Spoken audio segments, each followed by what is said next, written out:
ಎಲ್ರಿಗೂ ನಮಸ್ಕಾರ. ಅಖಿಲ ಭಾರತ್ ಗ್ರಾಹಕ್ ಪಂಚಾಯತ್ ಕರ್ನಾಟಕ ವತಿಯಿಂದ ಈ ದಿನ ನಡೆಯುತ್ತಿರುವಂತಹ ಈ ವಿಚಾರಗೋಷ್ಠಿಗೆ ತಮ್ಮೆಲ್ಲರನ್ನು ಸ್ವಾಗತಿಸುತ್ತಾ, ಎಬಿಜಿಪಿಯ ಸಂಸ್ಥಾಪಕರಾದಂತಹ ಶ್ರೀ ಬಿಂದು ಮಾಧವ ಜೋಶಿಯವರ ಜನ್ಮದಿನದ ಪ್ರಯುಕ್ತ ಈ ಒಂದು ವಿಚಾರಗೋಷ್ಠಿ ಕಾರ್ಯಕ್ರಮವನ್ನ ಹಮ್ಮಿಕೊಳ್ಳಲಾಗಿದ್ದು, ಈಗ ಈ ಕಾರ್ಯಕ್ರಮ ಗ್ರಾಹಕ ಗೀತೆಯೊಂದಿಗೆ ಪ್ರಾರಂಭಗೊಳ್ಳಲಿದೆ. ಸುಭದ್ರಕ್ ಅವರು ಬೆಂಗಳೂರು ಉತ್ತರ ಮಹಿಳಾ ಪ್ರಮುಖ್ ಇವರು ಈ ಒಂದು ಗ್ರಾಹಕ ಗೀತೆಯನ್ನ ನಡೆಸಿಕೊಡ್ಬೇಕಂತ ಕೇಳ್ಕೊಳ್ತಾ ಇದ್ದೇವೆ. मानवता के लिए उषा की किरण जगाने वाले हम, शोषित पीड़ित ग्राहक जन का भाग्य बनाने वाले हम। जय ग्राहक, जय ग्राहक, पर अपने अधिकार गवा कर सकते आराम नहीं। अपने हित औरों के हित का मेल मिलाने वाले हम, शोषित पीड़ित ग्राहक जन का भाग्य बनाने वाले हम। जय ग्राहक, जय ग्राहक, जय ग्राहक शक्ति। रोटी कपड़ा मकान शिक्षा आवश्यकता जीवन की, व्यक्ति व्यक्ति परिवार सुखी हो तभी होगी मुक्ति सच्ची। हंसते हंसते राष्ट्र कार्य में शक्ति लगाने वाले हम, शोषित पीड़ित ग्राहक जन का भाग्य बनाने वाले हम। जय ग्राहक, जय ग्राहक, जय ग्राहक शक्ति। भारत माता का सुख गौरव प्राणों से भी प्यारा है, युग युग से मानव हित करना शाश्वत धर्म हमारा है। जीवन शक्ति उसी माता को भेंट चढ़ाने वाले हम, शोषित पीड़ित ग्राहक जन का भाग्य बनाने वाले हम। जय ग्राहक, जय ग्राहक, जय ग्राहक शक्ति। ग्राहक शक्ति राष्ट्र शक्ति। धन्यवाದ. ಧನ್ಯವಾದಗಳು ಸುಭದ್ರಕ್ಕ. ಈಗ ಗ್ರಾಹಕ ಪಂಚಾಯತ್ನ ಸಂಸ್ಥಾಪಕರಾದಂತಹ ದಿವಂಗತ ಶ್ರೀ ಬಿಂದು ಮಾಧವ ಜೋಶಿಯವರ ಕಿರುಪರಿಚಯವನ್ನು ನಮಗೆ ಮಾಡಿಕೊಡಲಿದ್ದಾರೆ ಗಾಯತ್ರಿ ಅಕ್ಕ ಅವರು, ಕರ್ನಾಟಕ ಮಹಿಳಾ ಪ್ರಮುಖ್ ಹಾಗೂ ರಾಷ್ಟ್ರೀಯ ಆಹಾರ ಪ್ರಮುಖ್ ಕೂಡ. ಅಕ್ಕ, ಈ ಕಾರ್ಯಕ್ರಮ ನಡೆಸ್ಕೊಡ್ಬೇಕಂತ ಕೇಳ್ಕೊಳ್ತಾ ಇದ್ದೀವಿ. ಧನ್ಯವಾದಗಳು ಅಕ್ಕ. ನೆರೆದಿರುವಂತಹ ಎಲ್ಲ ಗ್ರಾಹಕ ಬಂಧುಗಳಿಗೆ ಹಾಗೂ ಮಂಜುನಾಥ್ಜಿ ಅವರಿಗೆ, ಕಾರ್ಯಕ್ರಮವನ್ನು ನಡೆಸಿಕೊಡುವಂತಹ ಮಂಜುನಾಥ್ಜಿ ಅವರಿಗೂ ನಾನು ನಮಸ್ಕಾರಗಳನ್ನ ಹೇಳ್ತೀನಿ.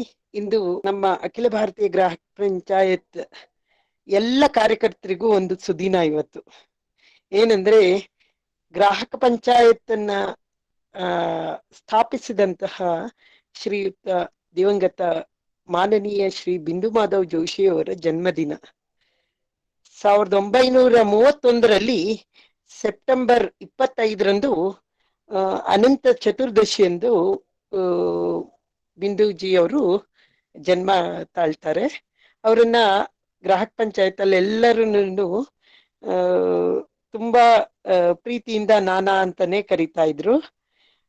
ನಾನಾ ಅವರು ಮೂಲತಃ ಅವರು ಮಹಾರಾಷ್ಟ್ರದವರು. ಅವರು ಸ್ವತಂತ್ರ ಸೇನಾನಿಯಾದಂತಹ ಲೋಕಮಾನ್ಯ ತಿಲಕರ ಅಂಗರಕ್ಷಕರಾದಂತಹ ಬತುಕ್ ಭೈರವ್ ಜೋಶಿ ಅವರ ಪುತ್ರರು, ಅವರ ಮಗ ಆಗಿರ್ತಾರೆ. ಅವರು ಸಣ್ಣ ವಯಸ್ಸಿನಿಂದಲೂ ಸ್ವತಂತ್ರ ಚಳವಳಿಗಳಲ್ಲಿ ಭಾಗವಹಿಸ್ತಾ ಬಂದಂತಹ ಅವರು BA ಪದವೀಧರವನ್ನು BA ಪದವಿಯನ್ನ ಪಡೆಯುತ್ತಾರೆ. ಅದಾದ ನಂತರ ಅವರು 1954ರಲ್ಲಿ ಪೋರ್ಚುಗೀಸ್ ಆಡಳಿತ ಇನ್ನೂ ಭಾರತದಲ್ಲಿ ಇರುತ್ತೆ. 1954 ತನಕನೂ. ಅವಾಗ ದಾದ್ರಾ ನಗರ್ ಹವೇಲಿಯಲ್ಲಿ ಆರ್ಮ್ಡ್ ಫೋರ್ಸಸ್ ಅವಾಗ ಡೆಪ್ಯೂಟ್ ಮಾಡ್ತಾರೆ. ಆ ಒಂದು ಇದರಲ್ಲೂ ಸಹ ಬಿಂದೂಜಿ ಅವರು ಆ ಒಂದು ಆರ್ಮ್ ಫೋರ್ಸಸ್ ಅಲ್ಲಿ ಒಬ್ಬರಾಗಿರ್ತಾರೆ ಅಲ್ಲಿ. ನಂತರ ಗೋವಾ ಲಿಬರೇಷನ್ ವಾರ್ ನಲ್ಲೂ ಸಹ ಅವರು ಭಾಗಿಯಾಗಿರ್ತಾರೆ. ಅವರು ಸಣ್ಣ ವಯಸ್ಸಿನಿಂದಲೂ ದೇಶದ ಬಗ್ಗೆ ದೇಶಭಕ್ತರಾಗಿ ತಮ್ಮ ಒಂದು ಜೀವನವನ್ನ ಕಳೀತಾ ಅವರು ಕಟ್ಟ RSS ಸ್ವಯಂ ಸೇವಕರು ಸಹ ಆಗಿರ್ತಾರೆ. 1974ರಲ್ಲಿ ಎಲ್ಲಾ ರೀತಿಯ ಸಂಘದ ಇದರಲ್ಲಿ ಸ್ವದೇಶ ಆಂದೋಲನಗಳು ನಡೆಯುತ್ತೆ. ಎಲ್ಲ ಉದ್ಯೋಗಿಗಳಿಗೋಸ್ಕರ ಭಾರತೀಯ ಮಜ್ದೂರ್ ಸಂಘ ಸ್ಥಾಪನೆ ಆಗುತ್ತೆ. ಎಲ್ಲದೂ ಆದ್ಮೇಲೆ ಈ ಗ್ರಾಹಕರಿಗೋಸ್ಕರ ತುಂಬಾ ಇಂಪಾರ್ಟೆಂಟ್ ಆಗಿರುವಂತಹದ್ದು ಗ್ರಾಹಕ ಕ್ಷೇತ್ರ. ಇದರಲ್ಲಿ ಯಾರು ಮುಂದೆ ಬಂದು ಅದನ್ನ ಒಂದು ಚಳವಳಿಯಾಗಿ ಅಥವಾ ಅದನ್ನ ಎಲ್ಲವನ್ನೂ ಪಡೆದ್ರು ಸಹ ಯಾರು ಮಾತಾಡಕ್ ಮುಂದೆ ಬರ್ತಿರ್ಲಿಲ್ಲ. ಎಲ್ಲಿ ಏನಾಗ್ಬಿಡುತ್ತೋ ನಮ್ಮೇಲೆ ಇದ್ ಬರುತ್ತೋ ಅನ್ನೋ ಒಂದು ಭಯದಿಂದಲೇ ಇದ್ರು. ಆದ್ರೆ ಗ್ರಾಹಕನು ಒಬ್ಬ ರಾಜ, ಮಾರ್ಕೆಟ್ಗೆ ಅವನೇ ರಾಜ. ಅವನು ಗ್ರಾಹಕ ಶಕ್ತಿಯೇ ತುಂಬಾ ಮುಖ್ಯವಾದದ್ದು. ಅದರ ಒಂದು ಗ್ರಾಹಕ ಶಕ್ತಿಯಿಂದಲೇ ರಾಷ್ಟ್ರ ಶಕ್ತಿಯನ್ನ ನಾವು ಹೆಚ್ಚಿಸಕ್ಕೆ ಸಾಧ್ಯ ಅಂತ ಹೇಳಿ 1974ರಲ್ಲಿ ಕನ್ಸ್ಯೂಮರ್ ಆಕ್ಟಿವಿಸ್ಟ್ ಒಂದು 5 ಜನ ಕನ್ಸ್ಯೂಮರ್ ಆಕ್ಟಿವಿಸ್ಟ್ ಗಳನ್ನ ಒಳಗೊಂಡಂತಹ ಒಂದು ಗುಂಪಿನಿಂದ ಶುರುವಾದಂತಹ ಅಖಿಲ ಭಾರತೀಯ ಗ್ರಾಹಕ ಪಂಚಾಯತ್ ಅನ್ನ ದೇಶದ ಮೂಲೆ ಮೂಲೆಗಳಿಗೂ ಸಹ ಅದನ್ನ ಎಲ್ಲ ಕಡೆಗೂ ಪಸರಿಸಲಿಕ್ಕೆ ಅವರು ದೊಡ್ಡ ಆಂದೋಲನವನ್ನೇ ಕೈಗೊಳ್ತಾರೆ. ಆ ಆಂದೋಲನದ ಒಂದು ಇದಾಗಿ ಅದರ ಒಂದು ಏನ್ ಹೇಳ್ತಾರೆ ಪ್ರತಿಫಲವಾಗಿ 1986ರಲ್ಲಿ ಗ್ರಾಹಕ ಹಿತ ರಕ್ಷಣಾ ಕಾಯ್ದೆ ರಾಜೀವ್ ಗಾಂಧಿ ಅವರ ಒಂದು ಗವರ್ನಮೆಂಟ್ ನಲ್ಲಿ ಇದ್ದಾಗ ಅವರು ಆ ಒಂದು ಗ್ರಾಹಕ ಹಿತ ರಕ್ಷಣಾ ಕಾಯ್ದೆ ಜಾರಿಗೆ ಬರೋದಕ್ಕೋಸ್ಕರ ರಾತ್ರಿ ಹಗಲು ಅನ್ನಲ್ಲದೆ ಬಹಳಷ್ಟು ಶ್ರಮ ಪಟ್ಟು ಆ ಒಂದು ಕಾಯ್ದೆಗೆ ಏನೇನು ಕರಡು ಮಸೂದೆಗಳನ್ನ ತಯಾರಿಸ್ಬೇಕು ಅದೆಲ್ಲದನ್ನು ತಮ್ಮ ಒಂದು ಲೀಡರ್ಶಿಪ್ ನಲ್ಲಿ ಗ್ರಾಹಕ ಪಂಚಾಯತ್ ನಿಂದ ಮಾಡಿದ್ದಾರೆ ಅನ್ನೋದಕ್ಕೆ ನಾವು ಇವತ್ತು ಸ್ಮರಿಸೋದಕ್ಕೆ ತುಂಬಾ ಖುಷಿ ಆಗುತ್ತೆ. ಸೊ ಅವರು ಅಂತಹ ಮಹನೀಯರು ನಮ್ಮ ಒಂದು ದೇಶದ ಒಂದು ಶೋಷಣ ಮುಕ್ತವಾದ ಸಮಾಜವನ್ನ ಕಟ್ಟಬೇಕು, ಶೋಷಣ ಮುಕ್ತವಾದಂತಹ ರಾಜ್ಯ ದೇಶ ನಮ್ಮದಾಗ್ಬೇಕು ಅನ್ನೋ ಒಂದು ಪರಿಕಲ್ಪನೆಯಿಂದ ಒಂದು ಇದ್ ಮಾಡಿದ್ರು. ಆಂದೋಲನಾತ್ಮಕವಾಗಿ ಬಂದಂತಹ ಗ್ರಾಹಕ ಪಂಚಾಯತ್ ಈಗ ಕಮಿಂಗ್ ಒಂದು 2-3 ವರ್ಷಗಳಲ್ಲಿ 2 ವರ್ಷದಲ್ಲಿ ಅದು 50ನೇ ವರ್ಷವನ್ನ ಕಾಲಿಡುತ್ತಿದೆ ಅಂತ ಹೇಳೋದಿಕ್ಕೆ ಇಷ್ಟಪಡ್ತೀನಿ. ಅವರು ಕರ್ನಾಟಕಕ್ಕೂ ಸಹ ಬಂದಿದ್ರು. ಒಂದು ಇದನ್ನ ನೆನೆಸ್ಕೊತಾ ನನ್ನ ಮಾತನ್ನು ಮುಗಿಸ್ತೀನಿ. ಕರ್ನಾಟಕದಲ್ಲೂ ಸಹ ಗ್ರಾಹಕ ಪಂಚಾಯತ್ ಅನ್ನ ಅದರ ಒಂದು ಗರಿಮೆಯನ್ನ ತಗೊಂಡ್ ಬಂದಾಗ ಇಲ್ಲಿ ಮೊದಲನೇದಾಗಿ ಇಲ್ಲಿ ಬೆಂಗಳೂರಿನಲ್ಲಿ ಕೇಶವ ಕೃಪಾದಲ್ಲಿ ಒಂದು ಕಾರ್ಯಕ್ರಮವನ್ನ ಮಾಡ್ತಾರೆ. ಆ ಕಾರ್ಯಕ್ರಮದಲ್ಲಿ ಬಹಳಷ್ಟು ಮಹನೀಯರು ಬಂದಿರ್ತಾರೆ. ಅವಾಗ ಅಖಿಲ ಭಾರತೀಯ ಗ್ರಾಹಕ ಪಂಚಾಯತಿನ ಧ್ಯೇಯೋದ್ದೇಶಗಳ ಬಗ್ಗೆ ಎಲ್ಲರ ಬಗ್ಗೆ ತುಂಬಾ ಎಫೆಕ್ಟಿವ್ ಆಗಿ ಅವರ ಒಂದು ವಾಕ್ಚಾತುರ್ಯದಿಂದ ಅದೆಷ್ಟು ಜನರಿಗೆ ಖುಷಿ ಆಗುತ್ತೆ. ಅದರ ಒಂದು ಪರಿಣಾಮವಾಗಿಯೇ ಇಲ್ಲಿ ಆಗಿನ ISP ಆದಂತ ವೀರಭದ್ರಯ್ಯ ಅವರು ಮತ್ತೆ ಮೈಸೂರಿನ ಮೆಡಿಕಲ್ ಕಾಲೇಜ್ ಪ್ರೊಫೆಸರ್ ಆದಂತ ಪ್ರಸನ್ನ ಕುಮಾರ್, ಕೆಲವು ಹಿರಿಯರೆಲ್ಲರೂ ಸೇರಿ ಮೈಸೂರಿನಲ್ಲಿ ಅಖಿಲ ಭಾರತೀಯ ಗ್ರಾಹಕ ಪಂಚಾಯತ್ನ ಶುರು ಮಾಡೋದಕ್ಕೆ ಕರ್ನಾಟಕದಲ್ಲಿ ಸಾಧ್ಯವಾಯಿತು ಅನ್ನೋದನ್ನ ಇಲ್ಲಿ ಸ್ಮರಿಸಕ್ಕೆ ಇಷ್ಟಪಡ್ತೀನಿ. ಅವರು ಇದೇ ಒಂದು ಇದನ್ನ ಬಹಳಷ್ಟು ಕಾಲ ನಡೆಸ್ತಾ 2015 ಮೇ 10 ಅವರು ದೈವಾಧೀನರಾಗಿದ್ದಾರೆ. ಸೊ ಅವರ ಸ್ಮರಣೆಯನ್ನ ಇಂದು ಸ್ಮರಣಾರ್ಥಕವಾಗಿ ಇಂದು ನಾವೆಲ್ಲರೂ ಗ್ರಾಹಕರು ಖುಷಿ ಪಡುವಂತಹದ್ದು, ಮತ್ತೆ ಅವರ ಒಂದು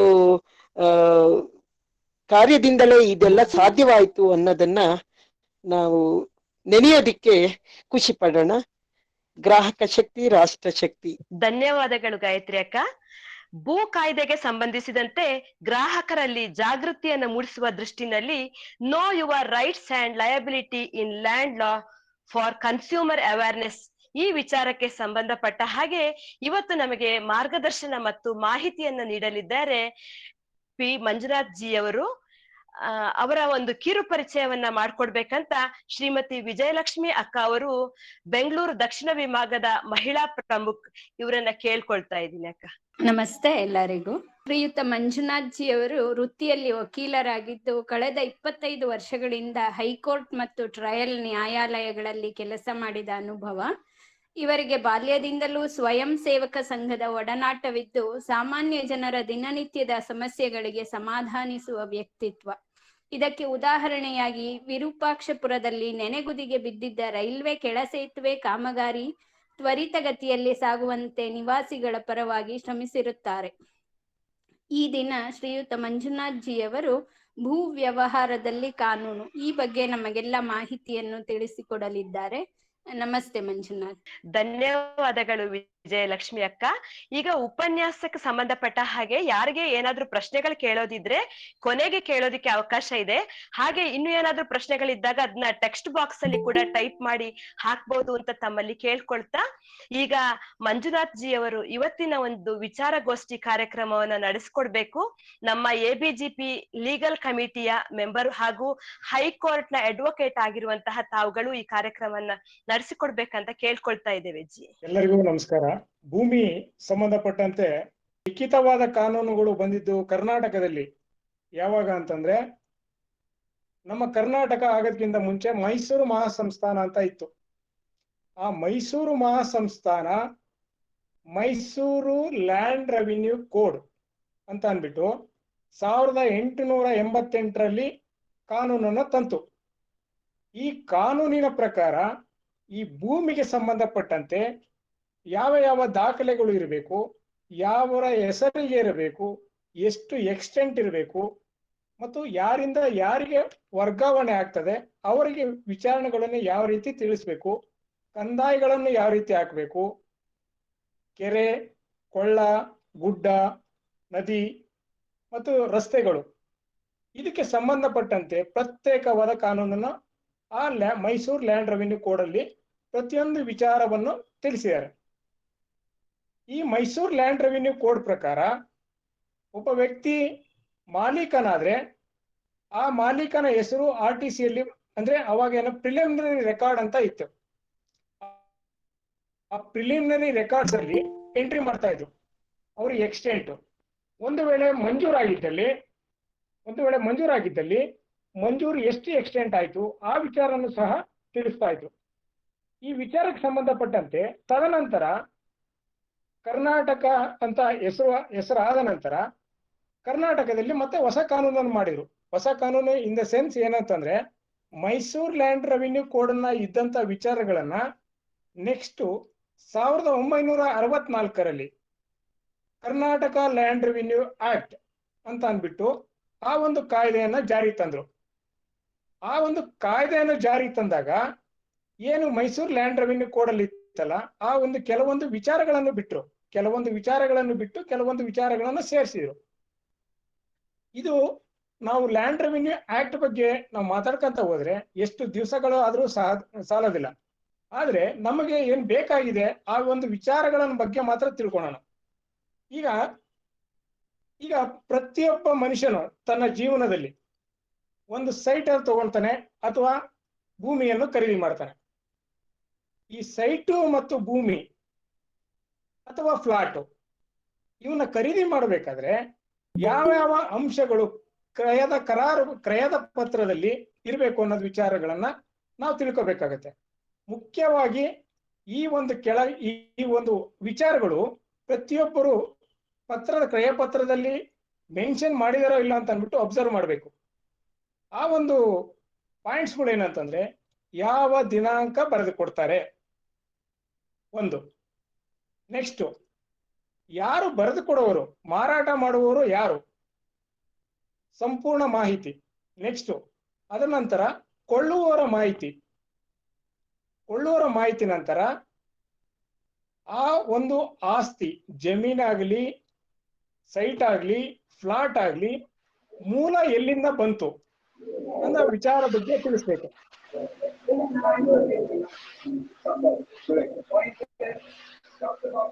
ಯಾರು ದಯವಿಟ್ಟು ಮ್ಯೂಟ್ ಮಾಡ್ತೀರಾ?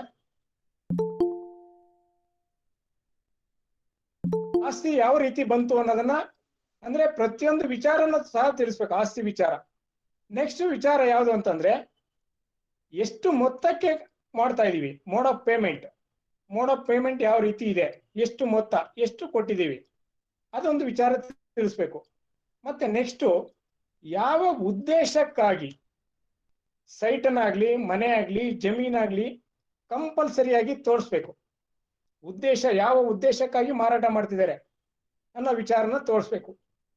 ಅದರ ನಂತರ ಕೋರ್ಟ್ ಕೇಸು ಅಥವಾ ಇನ್ಯಾವುದು ಉಲ್ಲಂಘನೆ ಆಗಿದವೋ ಇಲ್ಲೋ ಅನ್ನೋ ವಿಚಾರನೂ ಸಹ ತೋರಿಸ್ಬೇಕು. ತದನಂತರ ಆ ಒಂದು ಪತ್ರದಲ್ಲಿ ವೆರಿ ಇಂಪಾರ್ಟೆಂಟು ಶೆಡ್ಯೂಲ್ ಅಂದ್ರೆ ಚೆಕ್ ಬಂದಿ. ಆ ಆಸ್ತಿಗೆ ಸಂಬಂಧಪಟ್ಟಂತೆ ಚೆಕ್ ಬಂದಿ ಯಾವ ರೀತಿ ಇದೆ ಅಂದ್ರೆ ಜಮೀನಾಗಿದ್ದಲ್ಲಿ ಸರ್ವೆ ನಂಬರು ಮತ್ತೆ ಇನ್ನಿತರ ವಿಚಾರಗಳು ಮುಂದೆ ಬರ್ತೀನಿ ನಾನು, ಆ ವಿಚಾರದ ಬಗ್ಗೆ ಮಾತಾಡೋಣ. ಆಮೇಲೆ ಸಾಕ್ಷಿಗಳು, ಆಮೇಲೆ ಬರೆದು ಕೊಟ್ಟವ್ರು ಯಾರು, ಬರ್ಸ್ಕೊಂಡವ್ರು ಯಾರು, ಆಮೇಲೆ ಪತ್ರವನ್ನು ಯಾರು ತಯಾರು ಮಾಡಿದ್ರು, ಇಷ್ಟು ಅಂಶಗಳು ಕಂಪಲ್ಸರಿಯಾಗಿ ಒಂದು ಕ್ರಯದ ಪತ್ರದಲ್ಲಿ ಇರಬೇಕಾಗತ್ತೆ. ಈ ಒಂದೊಂದಾಗಿ ಬರೋಣ. ಈಗ ಪಾರ್ಟಿಗಳು, ಮಾರಾಟ ಮಾಡೋರು ಎಷ್ಟು ಜನ ಇದ್ದಾರೆ? ಮಾರಾಟ ಮಾಡುವವ್ರದು ದಯವಿಟ್ಟು ಕೇಳ್ಕೊಳ್ಳಿ. ಮಾರಾಟ ಮಾಡೋರು ಯಾರು ತಗೊಳ್ತಾರಲ್ಲ ಅವರು ಮಾರಾಟ ಮಾಡುವವರ ಪ್ರತಿಯೊಂದು ವಂಶವೃಕ್ಷವನ್ನು ತೆಗೆದುಕೊಳ್ಬೇಕಾಗುತ್ತೆ. ಅವರ ವಂಶವೃಕ್ಷ, ಇಂಗ್ಲಿಷಲ್ಲಿ ಜಿನೆಟಿಕಲ್ ಟ್ರೀ ಅಂತ ಹೇಳ್ತಾರೆ. ವಂಶವೃಕ್ಷದ ಪ್ರಕಾರ ನಾವು ಆಧಾರ್ ಕಾರ್ಡ್ ಅನ್ನ ತೆಗೆದುಕೊಳ್ಬೇಕು. ಈಗ ಆಧಾರ್ ಕಾರ್ಡ್ ಇದಾವೆ, ಹಿಂದೆ ವೋಟರ್ ID ಇರ್ತಾ ಇತ್ತು. ಇನ್ನೊಂದು ಅವ್ರದ್ದು ಐಡೆಂಟಿಫಿಕೇಶನ್, ಅವ್ರು ಎಲ್ಲಿ ಹೋದ್ರು ಸಿಗ್ತಾರೆ ಅನ್ನೋದಕ್ಕೆ ವಿಚಾರ ಸಂಬಂಧಪಟ್ಟಂತೆ ಒಂದು ಏನ್ ಕಲೆಕ್ಟ್ ಮಾಡ್ಬೋದು ಅಂತಂದ್ರೆ ಅವರು ಗ್ಯಾಸ್ ಕನೆಕ್ಷನ್ ರೆಸಿಪ್ಟ್ ಅನ್ನು ತಗೊಂಡ್ರೆ ನೀವು, ಅವರು ಕರ್ನಾಟಕದ ಯಾವ ಮೂಲೆಗೆ ಹೋದ್ರು ನಿಮಗೆ ನೆಕ್ಸ್ಟ್ ಆ ಪತ್ರದಲ್ಲಿ ಏನಾದ್ರೂ ತೊಂದರೆ ಆದ್ರೆ ಆ ವಿಳಾಸ ನಿಮಗೆ ಸಿಗ್ತದೆ. ಅದಕ್ಕೋಸ್ಕರ ಪ್ರತಿಯೊಂದು ವಿಚಾರಗಳನ್ನ ಕಲೆಕ್ಟ್ ಮಾಡ್ಕೋಬೇಕು. ಒಂದು ವೇಳೆ ಮೈನರ್ ಆಗಿದ್ದಾರೆ ಅಂತ 18 ವರ್ಷಕ್ಕಿಂತ ಕಡಿಮೆ ಇದ್ದಾರೆ ಅಂತ ತಿಳ್ಕೊಳ್ಳೋಣ.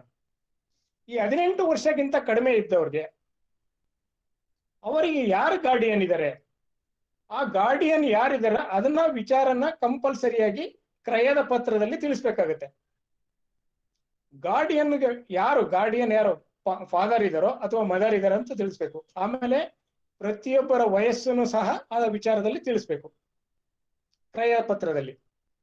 ಒಂದು ವೇಳೆ ಆ ಮಾರಾಟ ಮಾಡುವಂತಹ ಜಮೀನಾಗ್ಲಿ, ಸೈಟ್ ಆಗ್ಲಿ ಅಥವಾ ಫ್ಲಾಟ್ ಆಗ್ಲಿ ಒಂದು ವೇಳೆ ಮೈನರಿಗೆ ಡೈರೆಕ್ಟ್ ಆಗಿ ಬಂದಿದೆ ಅಂತ ಆದ್ರೆ, ಮೈನರಿಗೆ ಗಿಫ್ಟ್ ಮೂಲಕ ಆಗ್ಲಿ, ವಿಲ್ ಮೂಲಕ ಆಗ್ಲಿ, ಅವ್ರ ಹೆಸರು ಮೈನರ್ ಹೆಸರಿಗೆ ಬಂದಿದೆ ಅಂತ ಆಗ್ಲಿ, ಇಲ್ಲಿ ಕ್ರಯ ಪತ್ರ ಬರೆದು ಕೊಡುವವರು ಕಂಪಲ್ಸರಿಯಾಗಿ ಗಾರ್ಡಿಯನ್ನು ನ್ಯಾಯಾಲಯದ ಮೂಲಕ ಪರ್ಮಿಷನ್ ತೆಗೆದುಕೊಳ್ಳಬೇಕು.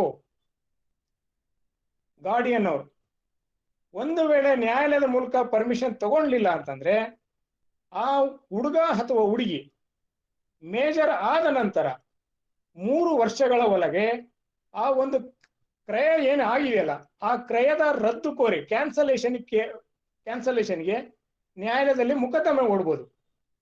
ಯಾವ ಗ್ರೌಂಡ್ ಮೇಲೆ ಅಂತಂದ್ರೆ, ನಾನು ಮೈನರ್ ಆಗಿದ್ದೆ, ನನ್ನ ಸ್ವಂತ ಆಸ್ತಿ ಇದು ನನಗೆ ಬಂದಿರುವುದು ನನ್ನ ಒಪ್ಪಿಗೆಯಲ್ಲೇ ಅಥವಾ ಕೋರ್ಟಿನ ಒಪ್ಪಿಗೆ ಇಲ್ಲದಲೇ ಮಾರಾಟ ಮಾಡಿದರೆ, ಆದ್ರಿಂದ ಆ ಒಂದು ಪತ್ರವನ್ನು ಕ್ರಯವನ್ನು ರದ್ದು ಮಾಡಿ ಅಂತ ಅಂದ್ಬಿಟ್ಟು ನ್ಯಾಯಾಲಯಕ್ಕೆ ಹಾಕ್ಬೋದು.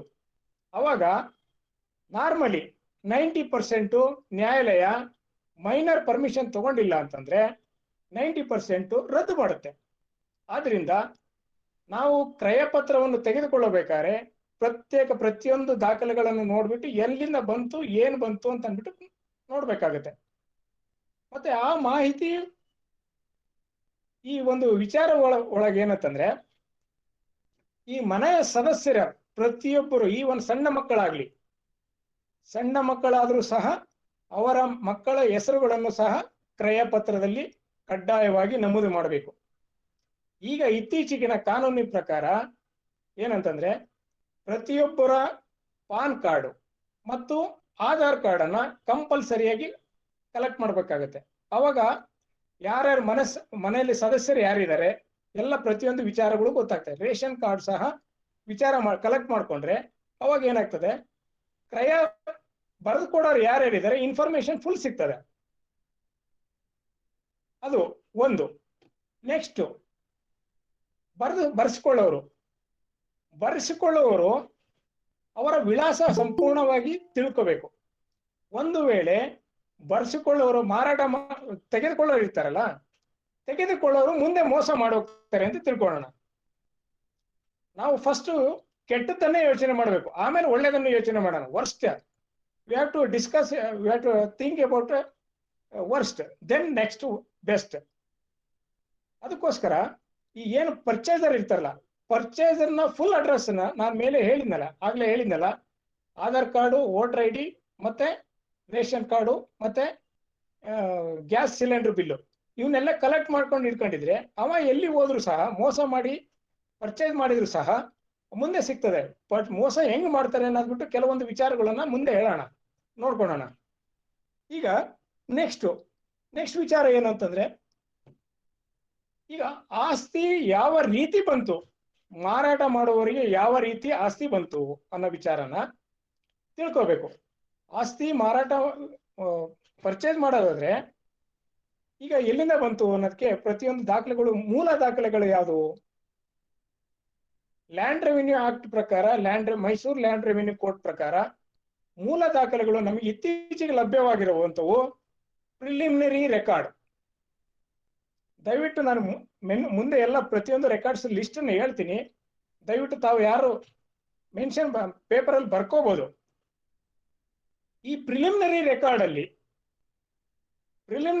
ಅಲ್ಲಿ ಆರಿಜಿನ್ ಆಫ್ ದಿ ಪ್ರಾಪರ್ಟಿ ಹೆಂಗ್ ಬಂತು, ಆಸ್ತಿ ಎಷ್ಟು, ಸರ್ವೆ ನಂಬರ್ ಎಷ್ಟು, ಅದಕ್ಕೆ ಕಂದಾಯ ಎಷ್ಟು, ಯಾರ್ಯಾರು ಇದ್ದಾರೆ ಮನೆಯಲ್ಲಿ, ವಹಿವಾಟು ಏನಾಗಿದೆ ಅನ್ನೋದು ಆ ಮೂಲ ದಾಖಲೆ ಪ್ರಿಲಿಮಿನರಿ ರೆಕಾರ್ಡ್ ಅಲ್ಲಿ ಸಿಗುತ್ತೆ. ನಂತರ ಕೇತ್ವಾರ್ ರಿಜಿಸ್ಟರ್ ಅಂತ ಇರ್ತದೆ. ಆ ಕೇತ್ವಾರ್ ರಿಜಿಸ್ಟರ್ ಅಲ್ಲಿ ಆ ಆಸ್ತಿ ಇದು ಏನು ವಿಚಾರ ಇದಾವಲ್ಲ, ಒಡೆಯ ಮತ್ತು ಎಕ್ಸ್ಟೆಂಟು ಮತ್ತೆ ಕಂದಾಯ, ಇದೆಲ್ಲ ವಿಚಾರ ಕೇತ್ವಾರ್ ರಿಜಿಸ್ಟರ್ ಅಲ್ಲೂ ಸಹ ಇರುತ್ತೆ. ಆ ಒಂದು ದಾಖಲೆಗಳ ಆಧಾರದ ಮೇಲೆ ಯಾವ ರೀತಿ ಬಂತು, ದಾನದ ಮೂಲಕ ಬಂತು, ಕ್ರಯದ ಪತ್ರದ ಮೂಲಕ ಬಂತು, ವಿಲ್ ಮೂಲಕ ಬಂತು, ಅಥವಾ ಸರ್ಕಾರದಿಂದ ಮಂಜೂರಾಗಿದೆಯೋ ಎಂಬ ವಿಚಾರಗಳನ್ನ ನೋಡ್ಕೋಬೇಕ. ಅದನ್ನೆಲ್ಲ ವಿಚಾರನ ಫಸ್ಟ್ ಪ್ಯಾರಾದಲ್ಲಿ ತಿಳಿಸ್ಬೇಕಾಗತ್ತೆ. ಅವಾಗ ಆ ಒಂದು ಕ್ರಯ ಪತ್ರದಲ್ಲಿ ಪ್ರತಿಯೊಂದು ಹಿಸ್ಟ್ರಿಯನ್ನ ತಿಳಿಸಿದ್ರೆ ಏನಾಗ್ತದೆ, ಹಿಂದೆ ಎಲ್ಲ ದಾಖಲೆಗಳು, ಹಿಂದೆ ಟ್ರಾನ್ಸಾಕ್ಷನ್ ಯಾವ ರೀತಿ ಆಯ್ತು ಅನ್ನೋದ್ರ ವಿಚಾರ ಒಂದು ಫುಲ್ ಪಿಕ್ಚರ್ ಸಿಗುತ್ತೆ. ನೆಕ್ಸ್ಟ್ ಕನ್ಸಿಡರೇಷನ್ ಅಂತಂದ್ರೆ ಆ ಜಮೀನಿಗೆ ಕ್ರಯಕ್ಕೆ ಸಂಬಂಧಪಟ್ಟಂತೆ ಎಷ್ಟು ಮೊತ್ತವನ್ನು ಫಿಕ್ಸ್ ಮಾಡಲಾಗಿದೆ, ಎಷ್ಟು ಮೊತ್ತವನ್ನು ಕೊಡಲಾಯಿತು, ಮುಂದೆ ಎಷ್ಟು ಕೊಡ್ತದೆ ಅಥವಾ ಪೂರ್ತಿ ಕೊಡ್ತು ಅನ್ನೋ ವಿಚಾರನ ಕ್ರಯ ಪತ್ರದಲ್ಲಿ ಕಂಪಲ್ಸರಿಯಾಗಿ ತೋರಿಸ್ಬೇಕು. ಆ ಕ್ರಯದ ಪತ್ರದಲ್ಲಿ ಸಹ ಮೋಡ್ ಆಫ್ ಪೇಮೆಂಟ್ ಯಾವುದು? ಮೋಡ್ ಆಫ್ ಪೇಮೆಂಟ್ ನಗದು ರೂಪದಲ್ಲಿ ಅಥವಾ ಬ್ಯಾಂಕ್ ಟ್ರಾನ್ಸಾಕ್ಷನ್, ಚೆಕ್, RTGS ಈ ರೀತಿ ಮೂಲಕ. ಈಗ ಇತ್ತೀಚಿನ ಕಾನೂನು ಪ್ರಕಾರ 3 ವರ್ಷದ ಹಿಂದೆ ಒಂದು ಹೊಸ ಕಾನೂನು ಬಂದಿದೆ.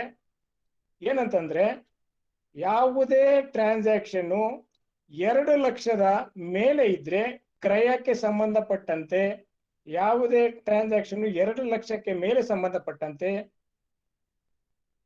ನಗದು ರೂಪದಲ್ಲಿ ಕೊಟ್ರೆ ಮಾರುವವನು 2 ಪಟ್ಟು ಸರ್ಕಾರಕ್ಕೆ ದಂಡವನ್ನು ಕಟ್ಟಬೇಕು.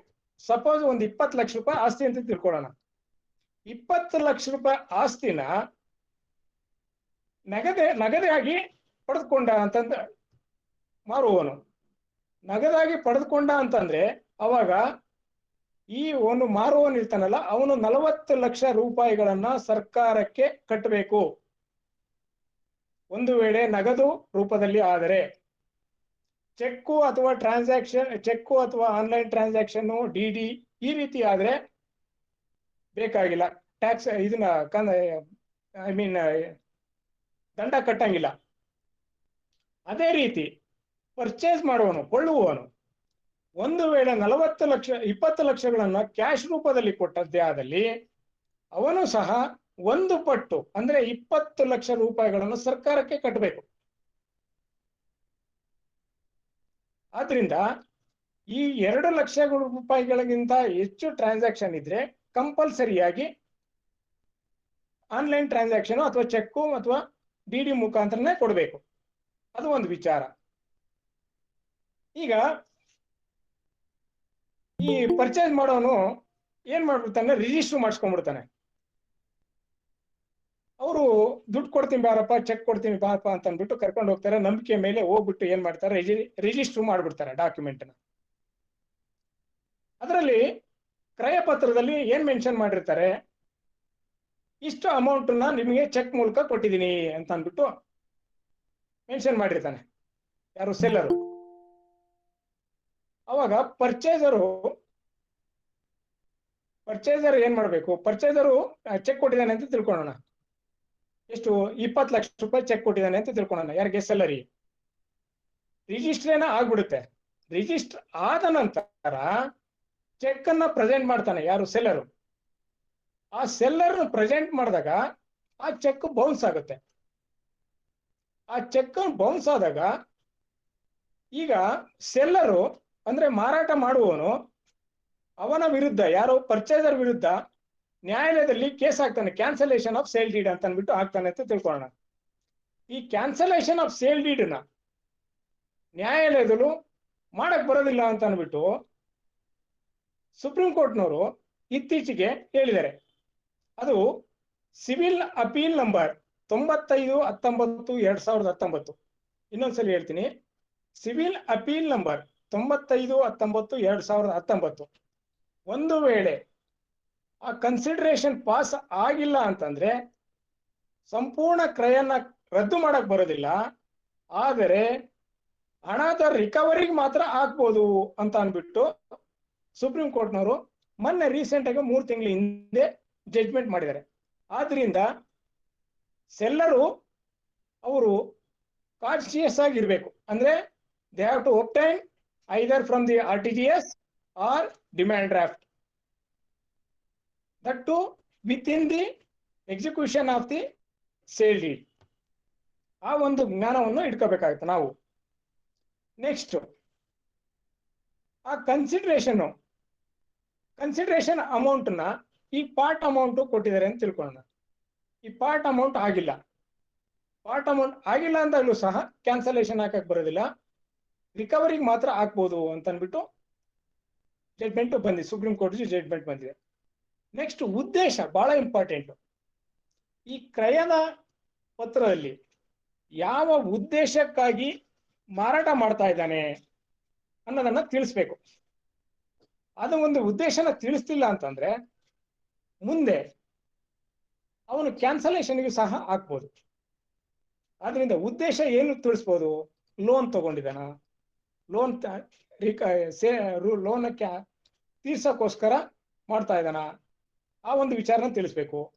ಒಂದು ವೇಳೆ ಮಗನಿಗೆ ಶ್ರೇಯಾಭಿವೃದ್ಧಿಗಾಗಿ ಮಾಡ್ತಾ ಇದ್ದಾರ, ಮಕ್ಕಳ ಶ್ರೇಯಾಭಿವೃದ್ಧಿಗಾಗಿ ಮಾಡ್ತಾ ಇದ್ದಾರ, ಅಥವಾ ಇನ್ನೊಂದು ಆಸ್ತಿಗೆ ಸಂಬಂಧಪಟ್ಟಂತೆ ಪರ್ಚೇಸ್ ಮಾಡಕ್ಕೋಸ್ಕರ ಮಾರಾಟ ಮಾಡ್ತಾ ಇದ್ದಾರ, ಅಥವಾ ಆ ಜಮೀನು ಅಥವಾ ಫ್ಲಾಟು ಆವಾಗ ವ್ಯಾಲ್ಯೂಯೇಷನ್ ಕಡಿಮೆ ಆಗಿದೆ ಅಥವಾ ಏನು ಮಾಡಕ್ ಬರೋದಿಲ್ಲ ಅಂತ ವಿಚಾರ ಸಂಬಂಧಪಟ್ಟಂತೆ ಇದ್ದಾಗ ಮಾರಾಟ ಮಾಡ್ತಾರ, ಆ ಉದ್ದೇಶವನ್ನ ತಿಳಿಸ್ಬೇಕು. ನಿಮಗೆ ನಾವು ಒಂದು ಎಕ್ಸಾಂಪಲ್ ತಿಳ್ಕೊಳ್ಳೋಣ. ಏನಂತಂದ್ರೆ, ಈ ಕ್ರಯ ಪತ್ರದಲ್ಲಿ ಒಂದು ವಿಚಾರನ ಬಿಟ್ಬಿಟ್ರು. ಏನಂತಂದ್ರೆ, ಮಕ್ಕಳ ಶ್ರೇಯಾಭಿವೃದ್ಧಿಗಾಗಿ ಅಂತ ವಿಚಾರನ ತಿಳಿಸಿರಲಿಲ್ಲ. ಆ ಮಕ್ಕಳ ಶ್ರೇಯಾಭಿವೃದ್ಧಿಗಾಗಿ ಅಂತ ವಿಚಾರ ತಿಳಿಸಿದ್ದಕ್ಕೆ ಸುಮಾರು 25 ವರ್ಷ ಕೇಸ್ ನಡೀತು. 25 ವರ್ಷ ಕೇಸ್ ನಡೆದು ಇನ್ನೂ ಮುಗುದಿಲ್ಲ. ಆದ್ರಿಂದ ಯಾವ ಉದ್ದೇಶಕ್ಕಾಗಿ ಮಾರಾಟ ಮಾಡ್ತಾರೆ ಅನ್ನೋ ವಿಚಾರನ ತಿಳಿಸ್ಬೇಕು. ಅದು ಇಂಪಾರ್ಟೆಂಟ್ ಆಗ್ತದೆ. ಮಕ್ಕಳ ಶ್ರೇಯಾಭಿವೃದ್ಧಿ ಅಥವಾ ಎಜುಕೇಶನ್ ಪರ್ಪಸ್ಸು ಅಥವಾ ಲೋನು, ಅದು ಆ ಉದ್ದೇಶವನ್ನು ತಿಳಿಸ್ಬೇಕು. ಈಗ ಮತ್ತೆ ನೆಕ್ಸ್ಟ್ ಕೋರ್ಟ್ ಕೇಸು. ಈ ಏನಾದ್ರು ಡಿಸ್ಪ್ಯೂಟ್ ಇದಾವ ಅಂತ ಅಂದ್ಬಿಟ್ಟು ಈಗ ಅಡ್ವಾನ್ಸ್ ಟೆಕ್ನಾಲಜಿ ಎಲ್ಲ ಬಂದಿದೆ. ಈಗ ಕೇಸ್ ಪೆಂಡಿಂಗ್ ಇದೆಯೋ ಇಲ್ಲೋ ಅಂತ ಅಂದ್ಬಿಟ್ಟು ಅಡ್ವಾನ್ಸ್ ಟೆಕ್ನಾಲಜಿ ಅದ್ರ ಪ್ರಕಾರ ನಾವು ನೋಡ್ಕೋಬಹುದು ಕೇಸ್ ಪೆಂಡಿಂಗ್ ಇದೆಯೋ ಇಲ್ಲೋ ಅಂತ ಅಂದ್ಬಿಟ್ಟು.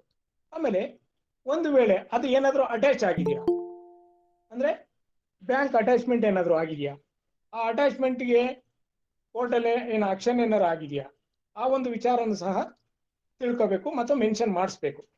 ಯಾವುದೇ ಕೋರ್ಟ್ ವ್ಯವಹಾರಗಳಿಗೆ ಆಗಲಿ ಬ್ಯಾಂಕ್ನಲ್ಲಿ ಸಾಲ ಇರುವುದಿಲ್ಲ ಅಂತ ಅಂದ್ಬಿಟ್ಟು ವಿಚಾರ ತಿಳಿಸ್ಬೇಕು. ಆಮೇಲೆ ಕನ್ಸಿಡರೇಷನ್ ಈ ರೀತಿ ಮೂಲಕ ತಗೊಂಡಿದೀನಿ ಅಂತ ಅಂದ್ಬಿಟ್ಟು ಸಹ ಅದರಲ್ಲಿ ಕಂಪಲ್ಸರಿಯಾಗಿ ಮೆನ್ಷನ್ ಮಾಡಬೇಕು. ಚೆಕ್ ನಂಬರು, DD ನಂಬರು ಏನಾಯ್ತಂದ್ರೆ RTGS ಇದ್ರೆ ಅಂದ್ರೆ RTGS ಮೆನ್ಷನ್ ಮಾಡಬೇಕು. ಪ್ರತಿಯೊಂದು ವಿಚಾರನ ಸಹ ಮೆನ್ಷನ್ ಮಾಡಬೇಕು. Schedule important. ಶೆಡ್ಯೂಲ್ ಅಂತಂದ್ರೆ ಚೆಕ್ ಬಂದಿ ಅಂತಂದ್ರೆ ಒಂದು ಆಸ್ತಿಗೆ ಸಂಬಂಧಪಟ್ಟಂತೆ ಪೂರ್ವ, ಪಶ್ಚಿಮ, ಉತ್ತರ, ದಕ್ಷಿಣ. ಅದರಲ್ಲಿ ಪೂರ್ವಕ್ಕೆ ಹಿಂದೆ ಯಾರಿದ್ರು very important. It is very important. ಮೊದಲು ಪೂರ್ವದಲ್ಲಿ ಮೊದಲು ಓನರ್ ಯಾರಿದ್ರು, ತದನಂತರ ಯಾರು ಓನರ್ ಬಂದ್ರು, ನೆಕ್ಸ್ಟ್ ಇವಾಗ ಯಾರಿದ್ದಾರೆ, ಅದನ್ನ ಪೂರ್ವಕ್ಕೆ ಯಾರಿದ್ದಾರೆ ಅಂತ ಅಂದ್ಬಿಟ್ಟು ಅದನ್ನ ಪರ್ಟಿಕ್ಯುಲರ್ ಆಗಿ ಮೆನ್ಷನ್ ಮಾಡಲೇಬೇಕು. ಅವಾಗ ಐಡೆಂಟಿಫಿಕೇಶನ್ ಆಫ್ ದಿ ಪ್ರಾಪರ್ಟಿ ಚೆನ್ನಾಗಿ ಕರೆಕ್ಟ್ ಆಗ್ತದೆ. ಪಶ್ಚಿಮಕ್ಕೂ ಸಹ ಅಷ್ಟೇ, ಉತ್ತರಕ್ಕೂ ಸಹ ಅಷ್ಟೇ, ದಕ್ಷಿಣಕ್ಕೂ ಸಹ ಅಷ್ಟೇ. ಯಾರಿಂದ ಯಾರಿಗೆ ಬಂತು ಅಂದ್ರೆ ಹಿಂದೆ ಯಾರಿದ್ರು, ಪೂರ್ವಕ್ಕೆ ಯಾರಿದ್ರು, ಪಶ್ಚಿಮಕ್ಕೆ ಯಾರಿದ್ರು, ಉತ್ತರಕ್ಕೆ ಯಾರಿದ್ರು, ಈಗ ಯಾರಿದ್ದಾರೆ, ಇಷ್ಟನ್ನ ಮೆನ್ಷನ್ ಮಾಡಬೇಕು.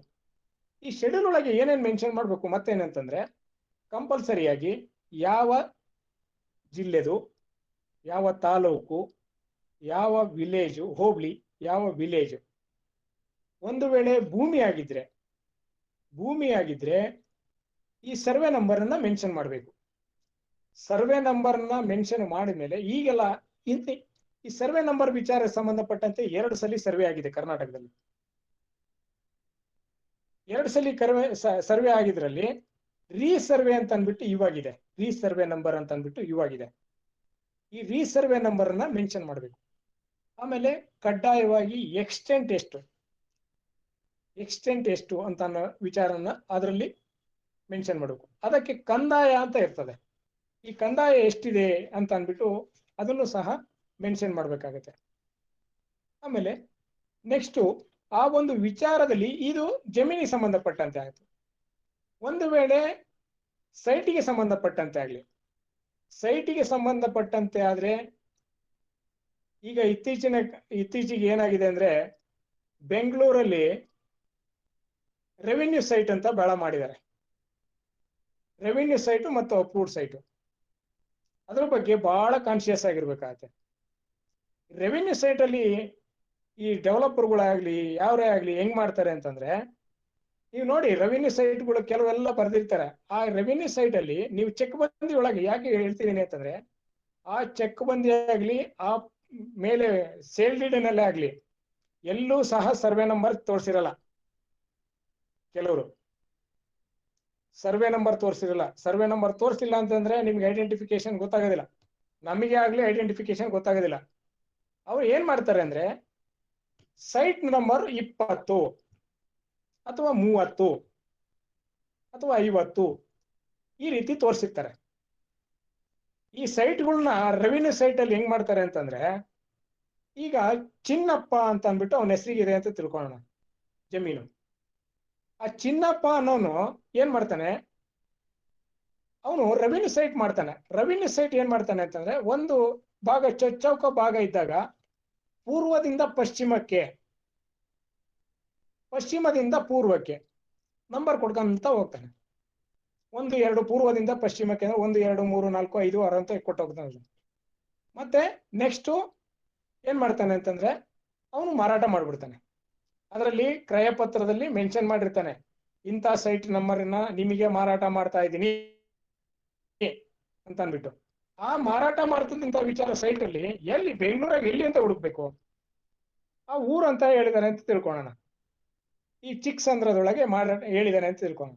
150 ಸರ್ವೆ ನಂಬರ್ ಎಲ್ಲಿ ಬರ್ತದೆ? ಆ 150 ಅಥವಾ 25 ಸರ್ವೆ ನಂಬರ್ ಎಲ್ಲಿ ಬರ್ತದೆ?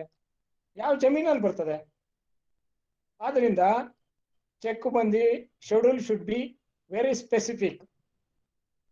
ಅದರಲ್ಲಿ ಏನು ಶೆಡ್ಯೂಲ್ ಅಲ್ಲಿ ಏನ್ ಮಾಡ್ಬೇಕು ಅಂದ್ರೆ, ಸರ್ವೆ ನಂಬರ್ ಇಂಥ ಸರ್ವೆ ನಂಬರ್ ಅಲ್ಲಿ ಮಾಡಿರ್ತಕ್ಕಂತಹ ಸೈಟ್ ನ ಅಂತ ಅಂದ್ಬಿಟ್ಟು ಮೆನ್ಷನ್ ಮಾಡ್ಬೇಕಾಗತ್ತೆ. ಅವಾಗ ಅಟ್ಲೀಸ್ಟ್ ಆ ಸರ್ವೆ ನಂಬರ್ ಅಲ್ಲಿ ಪ್ರಾಪರ್ಟಿ ಇದೆ ಅಂತ ಗೊತ್ತಾಗ್ತದೆ. ಈ ಚಿಕ್ಕಣ್ಣ ಒಂದು 5 ಡೇಸ್ ಸತ್ತೋಗ್ಬಿಟ್ಟ. ಆರ್ ಟಿ ಸಿ ಏನಾಗ್ತದೆ, ಚಿಕ್ಕಣ್ಣನ ಹೆಸರಿಗೆ ಓಡ್ತಿದೆ. ಚಿಕ್ಕಣ್ಣ ಸತ್ತೋದ್ಮೇಲೆ ಅವ್ರ ಮಕ್ಕಳು ರಂಗಪ್ಪ ಅಂತ ಬಂದ್ರ ಅಂತ ತಿಳ್ಕೊಳ್ಳೋಣ. ಇವನ್ ರಂಗಪ್ಪ ಏನ್ ಮಾಡ್ತಾನೆ, ಅವನಿನ್ನು ಅಲ್ಲಿ ಇನ್ನೂ ಡೆವಲಪ್ ಆಗಿರಲ್ಲ. ಆ ಚಿಕ್ಕಣ್ಣ ಏನ್ ಮಾಡಿದ, ಪೂರ್ವದಿಂದ ಪಶ್ಚಿಮಕ್ಕೆ 1 2 3 4 5 6 ಅಂತ ಮಾರ್ಕೆಂತ ಹೋದ. ಇವನ್ ರಂಗಪ್ಪ ಬಂದಲ್ಲ ಮಗ, ಅವನ ಹೆಸರಿಗೆ ಬಂತಲ್ಲ, ಅವನ ಹೆಸರಿಗೆ ಬಂದ ಏನ್ ಮಾಡ್ದ, ಪಶ್ಚಿಮದಿಂದ ಪೂರ್ವಕ್ಕೆ 1 2 ಕೊಡ್ಕಂತ ಹೋದ. ಅವಾಗ ಯಾವ ಸೈಟ್ ಅಂತ ಐಡೆಂಟಿಫೈ ಮಾಡ್ತೀರಿ? ನಾವು ಮಾಡಕ್ಕಾಗೋದಿಲ್ಲ. ಈ ತರ ಕೇಸ್ಗಳು, ಸಾಕಷ್ಟು ಕೇಸ್ಗಳು ಬೆಂಗಳೂರಲ್ಲಿ ಇದಾವೆ. ಆದ್ರಿಂದ ಶೆಡ್ಯೂಲ್ ಮೆನ್ಷನ್ ಮಾಡ್ಬೇಕಾದ್ರೆ, ಈಗ ಅಲ್ಲಿ ಸಂಬಂಧಪಟ್ಟಂತೆ ಈಗ ಒಬ್ಬನು ಮಾರಾಟ ಮಾಡಿದ್ರೆ ಇನ್ನೊಬ್ಬನು ಮಾರಾಟ ಮಾಡಿದ್ರೆ, ಚಿಕ್ಕಣ್ಣ ಮೇಲೆ ಕೇಸ್ ಹಾಕ್ಬೇಕು, ಕ್ರಿಮಿನಲ್ ಕೇಸ್ ಹಾಕ್ಬೇಕು ಅಂದ್ರೆ ಚಿಕ್ಕಣ್ಣ ಬದುಕಿಲ್ಲ ಅಲ್ಲಿ. ಹೋಗ್ಲಿ ಮಗನ್ ಮೇಲೆ ಹಾಕ್ಬೇಕು ಅಂತಂದ್ರೆ ಅವ್ನು ಮಾರಾಟ ಮಾಡಿ ದುಡ್ಡು ತಗೊಂಡು ಎಲ್ಲೋ ಹೋಗ್ಬಿಡ್ತಾನೆ, ಅವ್ನ ಅಡ್ರೆಸ್ ಇರೋದಿಲ್ಲ. ಯಾಕೆ ಅಡ್ರೆಸ್ ನ ಕ್ಲೀನ್ ಆಗಿ ತಗೋಬೇಕು ಅಂತ ಹೇಳಿದೆ ಅಂತಂದ್ರೆ, ಈ ಒಂದು ವಿಚಾರಕ್ಕೆ ಸಂಬಂಧಪಟ್ಟಂತೆ ಅಡ್ರೆಸ್ ಅನ್ನ ಕರೆಕ್ಟ್ ಆಗಿರ್ಬೇಕು. ಅದಕ್ಕೋಸ್ಕರ ನಾವು ಏನ್ ಮಾಡ್ಬೇಕು, ಪ್ರತಿಯೊಂದು ಶೆಡ್ಯೂಲ್ ಅನ್ನ ತಿಳ್ಕೋಬೇಕು. ಅದು ಸೈಟಿಗೆ ಸಂಬಂಧಪಟ್ಟಂತೆ ಆಯ್ತು. ಈಗ ಅಪಾರ್ಟ್ಮೆಂಟಿಗೆ ಸಂಬಂಧಪಟ್ಟಂತೆ ತಿಳ್ಕೊಳ್ಳೋಣ. ಅಪಾರ್ಟ್ಮೆಂಟಿಗೆ ಸಂಬಂಧಪಟ್ಟಂತೆ ಏನ್ ಮಾಡ್ತಾರೆ, ಈಗ 1200 ಅಡಿ ಇದೆ ಅಂತ ತಿಳ್ಕೊಳ್ಳೋಣ. 1200 ಅಡಿ ಅಪ್ರಾಕ್ಸಿಮೇಟ್ ಎಕ್ಸಾಂಪಲ್ ನಾನು ಹೇಳ್ತಾ ಇದ್ದೀನಿ. ಇಲ್ಲಿ ಅಪಾರ್ಟ್ಮೆಂಟ್ ಅಲ್ಲಿ ಏನಾಗಿದೆ, 1200 ಅಡಿಯಲ್ಲಿ ಕೆಲವು ಕಡೆ ಎಲ್ಲ ಏನ್ ಮಾಡಿದ್ದಾರೆ, 6 8 ಮನೆ ಕಟ್ಟಿದ್ದಾರೆ. 6 8 ಮನೆ ಕಟ್ಟಿದಾಗ ಏನ್ ಮಾಡ್ತಾನೆ, ಅವ್ನು ಸೇಲ್ ಡೀಡ್ ಎಕ್ಸಿಕ್ಯೂಟ್ ಮಾಡ್ಕೊಡ್ತಾನೆ. ಅಪಾರ್ಟ್ಮೆಂಟ್ ಕಟ್ತಾನೆ. ಅದರಲ್ಲಿ ಏನ್ ಮಾಡ್ತಾನೆ, ಒಂದು 3 ಶೆಡ್ಯೂಲ್ ಮಾಡಿರ್ತಾನೆ. ಟೋಟಲ್ ಎಕ್ಸ್ಟೆಂಟು, ಅವನಿಗೆ ರೈಟ್ಸು, ಶೆಡ್ಯೂಲ್ ಒಳಗೆ ನಾರ್ಮಲಿ ಅಪಾರ್ಟ್ಮೆಂಟ್ ಒಳಗೆ 3 ಶೆಡ್ಯೂಲ್ ಮಾಡ್ತಾರೆ.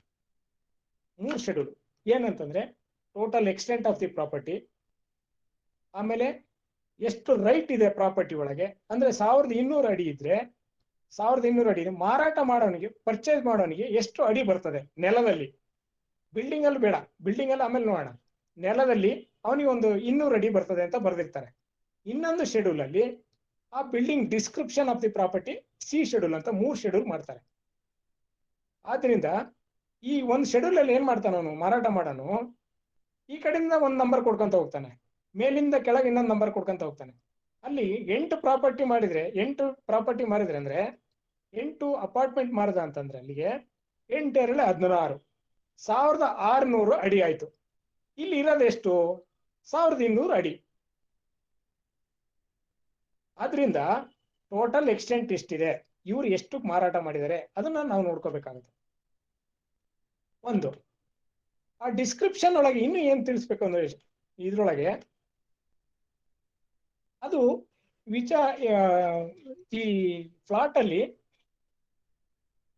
ಏನೇನ್ ನೋಡ್ಬೇಕಾಗುತ್ತೆ ಅಂತಂದ್ರೆ, ಅಪ್ರೂವಲ್ ಆಗಿದೆಯಾ BBMP ಇಂದ ಅಥವಾ ಲೋಕಲ್ ಅಥಾರಿಟಿಯಿಂದ ಆ ಸ್ಕೆಚ್ ಅಪ್ರೂವಲ್ ಆಗಿದೆಯಾ ಅಂತ ನೋಡ್ಬೇಕು. ಒಂದು ಲೈಸೆನ್ಸ್, ಬಿಲ್ಡಿಂಗ್ ಕನ್ಸ್ಟ್ರಕ್ಷನ್ ಲೈಸೆನ್ಸ್ ಕೊಟ್ಟಿದಾರಾ ಅಂತ ಅಂದ್ಬಿಟ್ಟು ನೋಡ್ಬೇಕಾಗುತ್ತೆ. ಅದನ್ನೆಲ್ಲ ಮೆನ್ಷನ್ ಮಾಡ್ಬೇಕಾಗುತ್ತೆ ಅದ್ರ ಡಿಸ್ಕ್ರಿಪ್ಷನ್ ಒಳಗೆ, ಶೆಡ್ಯೂಲ್ ಒಳಗೆ. ಅದಕ್ಕೋಸ್ಕರ ಇದೆಲ್ಲ ವಿಚಾರನೆ ಹೇಳ್ತಿದ್ದೀನಿ. ಈ ಒಂದು ಪ್ಲಾನ್ ಅಪ್ರೂವಲ್ ಆಗಿದೆಯಾ ಅದನ್ನ ನೋಡ್ಕೋಬೇಕು. ಆಮೇಲೆ ನೆಕ್ಸ್ಟ್ ಏನಂತಂದ್ರೆ ಕಮೆನ್ಸಿಂಗ್ ಸರ್ಟಿಫಿಕೇಟ್ ಅಂತ ಅಂದ್ಬಿಟ್ಟು ಒಂದು ಕೊಡ್ತಾರೆ. ಆ ಕಮೆನ್ಸಿಂಗ್ ಸರ್ಟಿಫಿಕೇಟ್ ಅನ್ನ ಮೆನ್ಷನ್ ಮಾಡಿದಾರಾ. ಆಮೇಲೆ ಅದು ಬಿಲ್ಡಿಂಗ್ ಕಟ್ಟಿ ಆದ್ಮೇಲೆ ಕಂಪ್ಲೀಷನ್ ಸರ್ಟಿಫಿಕೇಟ್ ಅಂತ ಕೊಡ್ತಾರೆ, ವಯಲೇಷನ್ ಆಗಿದೆಯಲ್ಲ ಅಂತ. ಅದಕ್ಕೆ ಅವನ್ನೆಲ್ಲ ಮೆನ್ಷನ್ ಮಾಡಬೇಕು. ಇಂಥ ನಂಬರ್ ಅಲ್ಲಿ ಕಮೆನ್ಸಿಂಗ್ ಸರ್ಟಿಫಿಕೇಟ್ ಕೊಟ್ಟಿದ್ರು, ಇಂಥ ನಂಬರ್ ಅಲ್ಲಿ ಕ್ಲೋಸ್ ಕನ್ಸ್ಟ್ರಕ್ಷನ್ ಕಂಪ್ಲೀಟ್ ಮಾಡಿದ್ದಾರೆ ಅಂತ ಅಂದ್ಬಿಟ್ಟು. ಆಮೇಲೆ ಈಗ ಇತ್ತೀಚಿನ ಕಾನೂನು ಪ್ರಕಾರ 2015 ನಂತರ ಇನ್ನೊಂದು ಕಾನೂನು ಬಂದಿದೆ. ಏನಂತಂದ್ರೆ it should B approved by the RERA. ಗ್ರಾಹಕರಿಗೆ ಮೋಸ ಆಗಬಾರ್ದು ಅನ್ನೋ ವಿಚಾರಕ್ಕೆ ಸಂಬಂಧಪಟ್ಟಂತೆ ರೇರಾ ಆಕ್ಟ್ ಅಂತ ಅಂದ್ಬಿಟ್ಟು ಒಂದು ಮಾಡಿದ್ದಾರೆ. ಆ ರೇರಾ ಆಕ್ಟ್ ಪ್ರಕಾರ ಏನಂತಂದ್ರೆ ಕಂಪಲ್ಸರಿಯಾಗಿ ಪ್ರತಿಯೊಂದು ದಾಖಲೆಗಳನ್ನ ಕೊಟ್ಬಿಟ್ಟು ಆ ರೇರಾದಿಂದ ಕಮೆನ್ಸಿಂಗ್ ಅಪ್ರೂವಲ್ ತಗೋಬೇಕು, ಕ್ಲೋಸಿಂಗ್ ಅಪ್ರೂವಲ್ ತಗೋಬೇಕು. ಆ ರೇರಾ ನಂಬರ್ನು ಸಹ ಆ ಡಿಸ್ಕ್ರಿಪ್ಷನ್ ಒಳಗೆ ಮೆನ್ಷನ್ ಮಾಡ್ಬೇಕಾಗತ್ತೆ. ಆ ರೇರಾ ಅಪ್ರೂವಲ್ ಮತ್ತೆ ಪ್ರಾಪರ್ಟಿ ನಂಬರು ಎಲ್ಲ ಪ್ರತಿಯೊಂದು ಮೆನ್ಷನ್ ಮಾಡಿದ್ರೆ we can identify the property.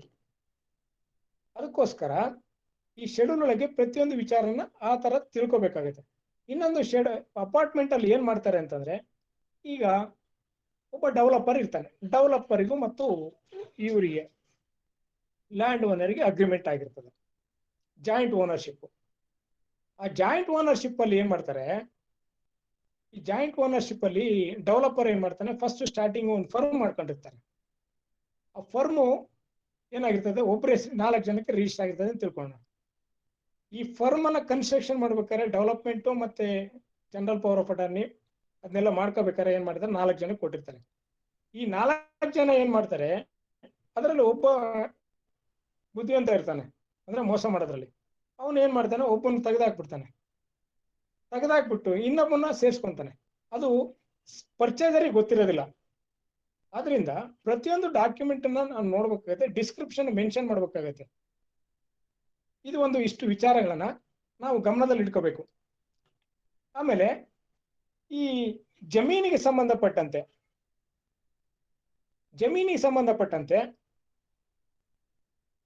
ಈಗ ರೆವಿನ್ಯೂ ಇಯರ್ ಅಂತ, ಈ ರೆವಿನ್ಯೂ ಇಯರ್ ನಾವೆಲ್ಲ ನೋಡಿರ್ತೀವಿ RTC ಒಳಗೆ 2017 2018 ಅಂತ ಅಂದ್ಬಿಟ್ಟು ಕಾಲಮ್ ನಂಬರ್ 12 ಅಲ್ಲಿ ಬರೆದಿರ್ತಾರೆ.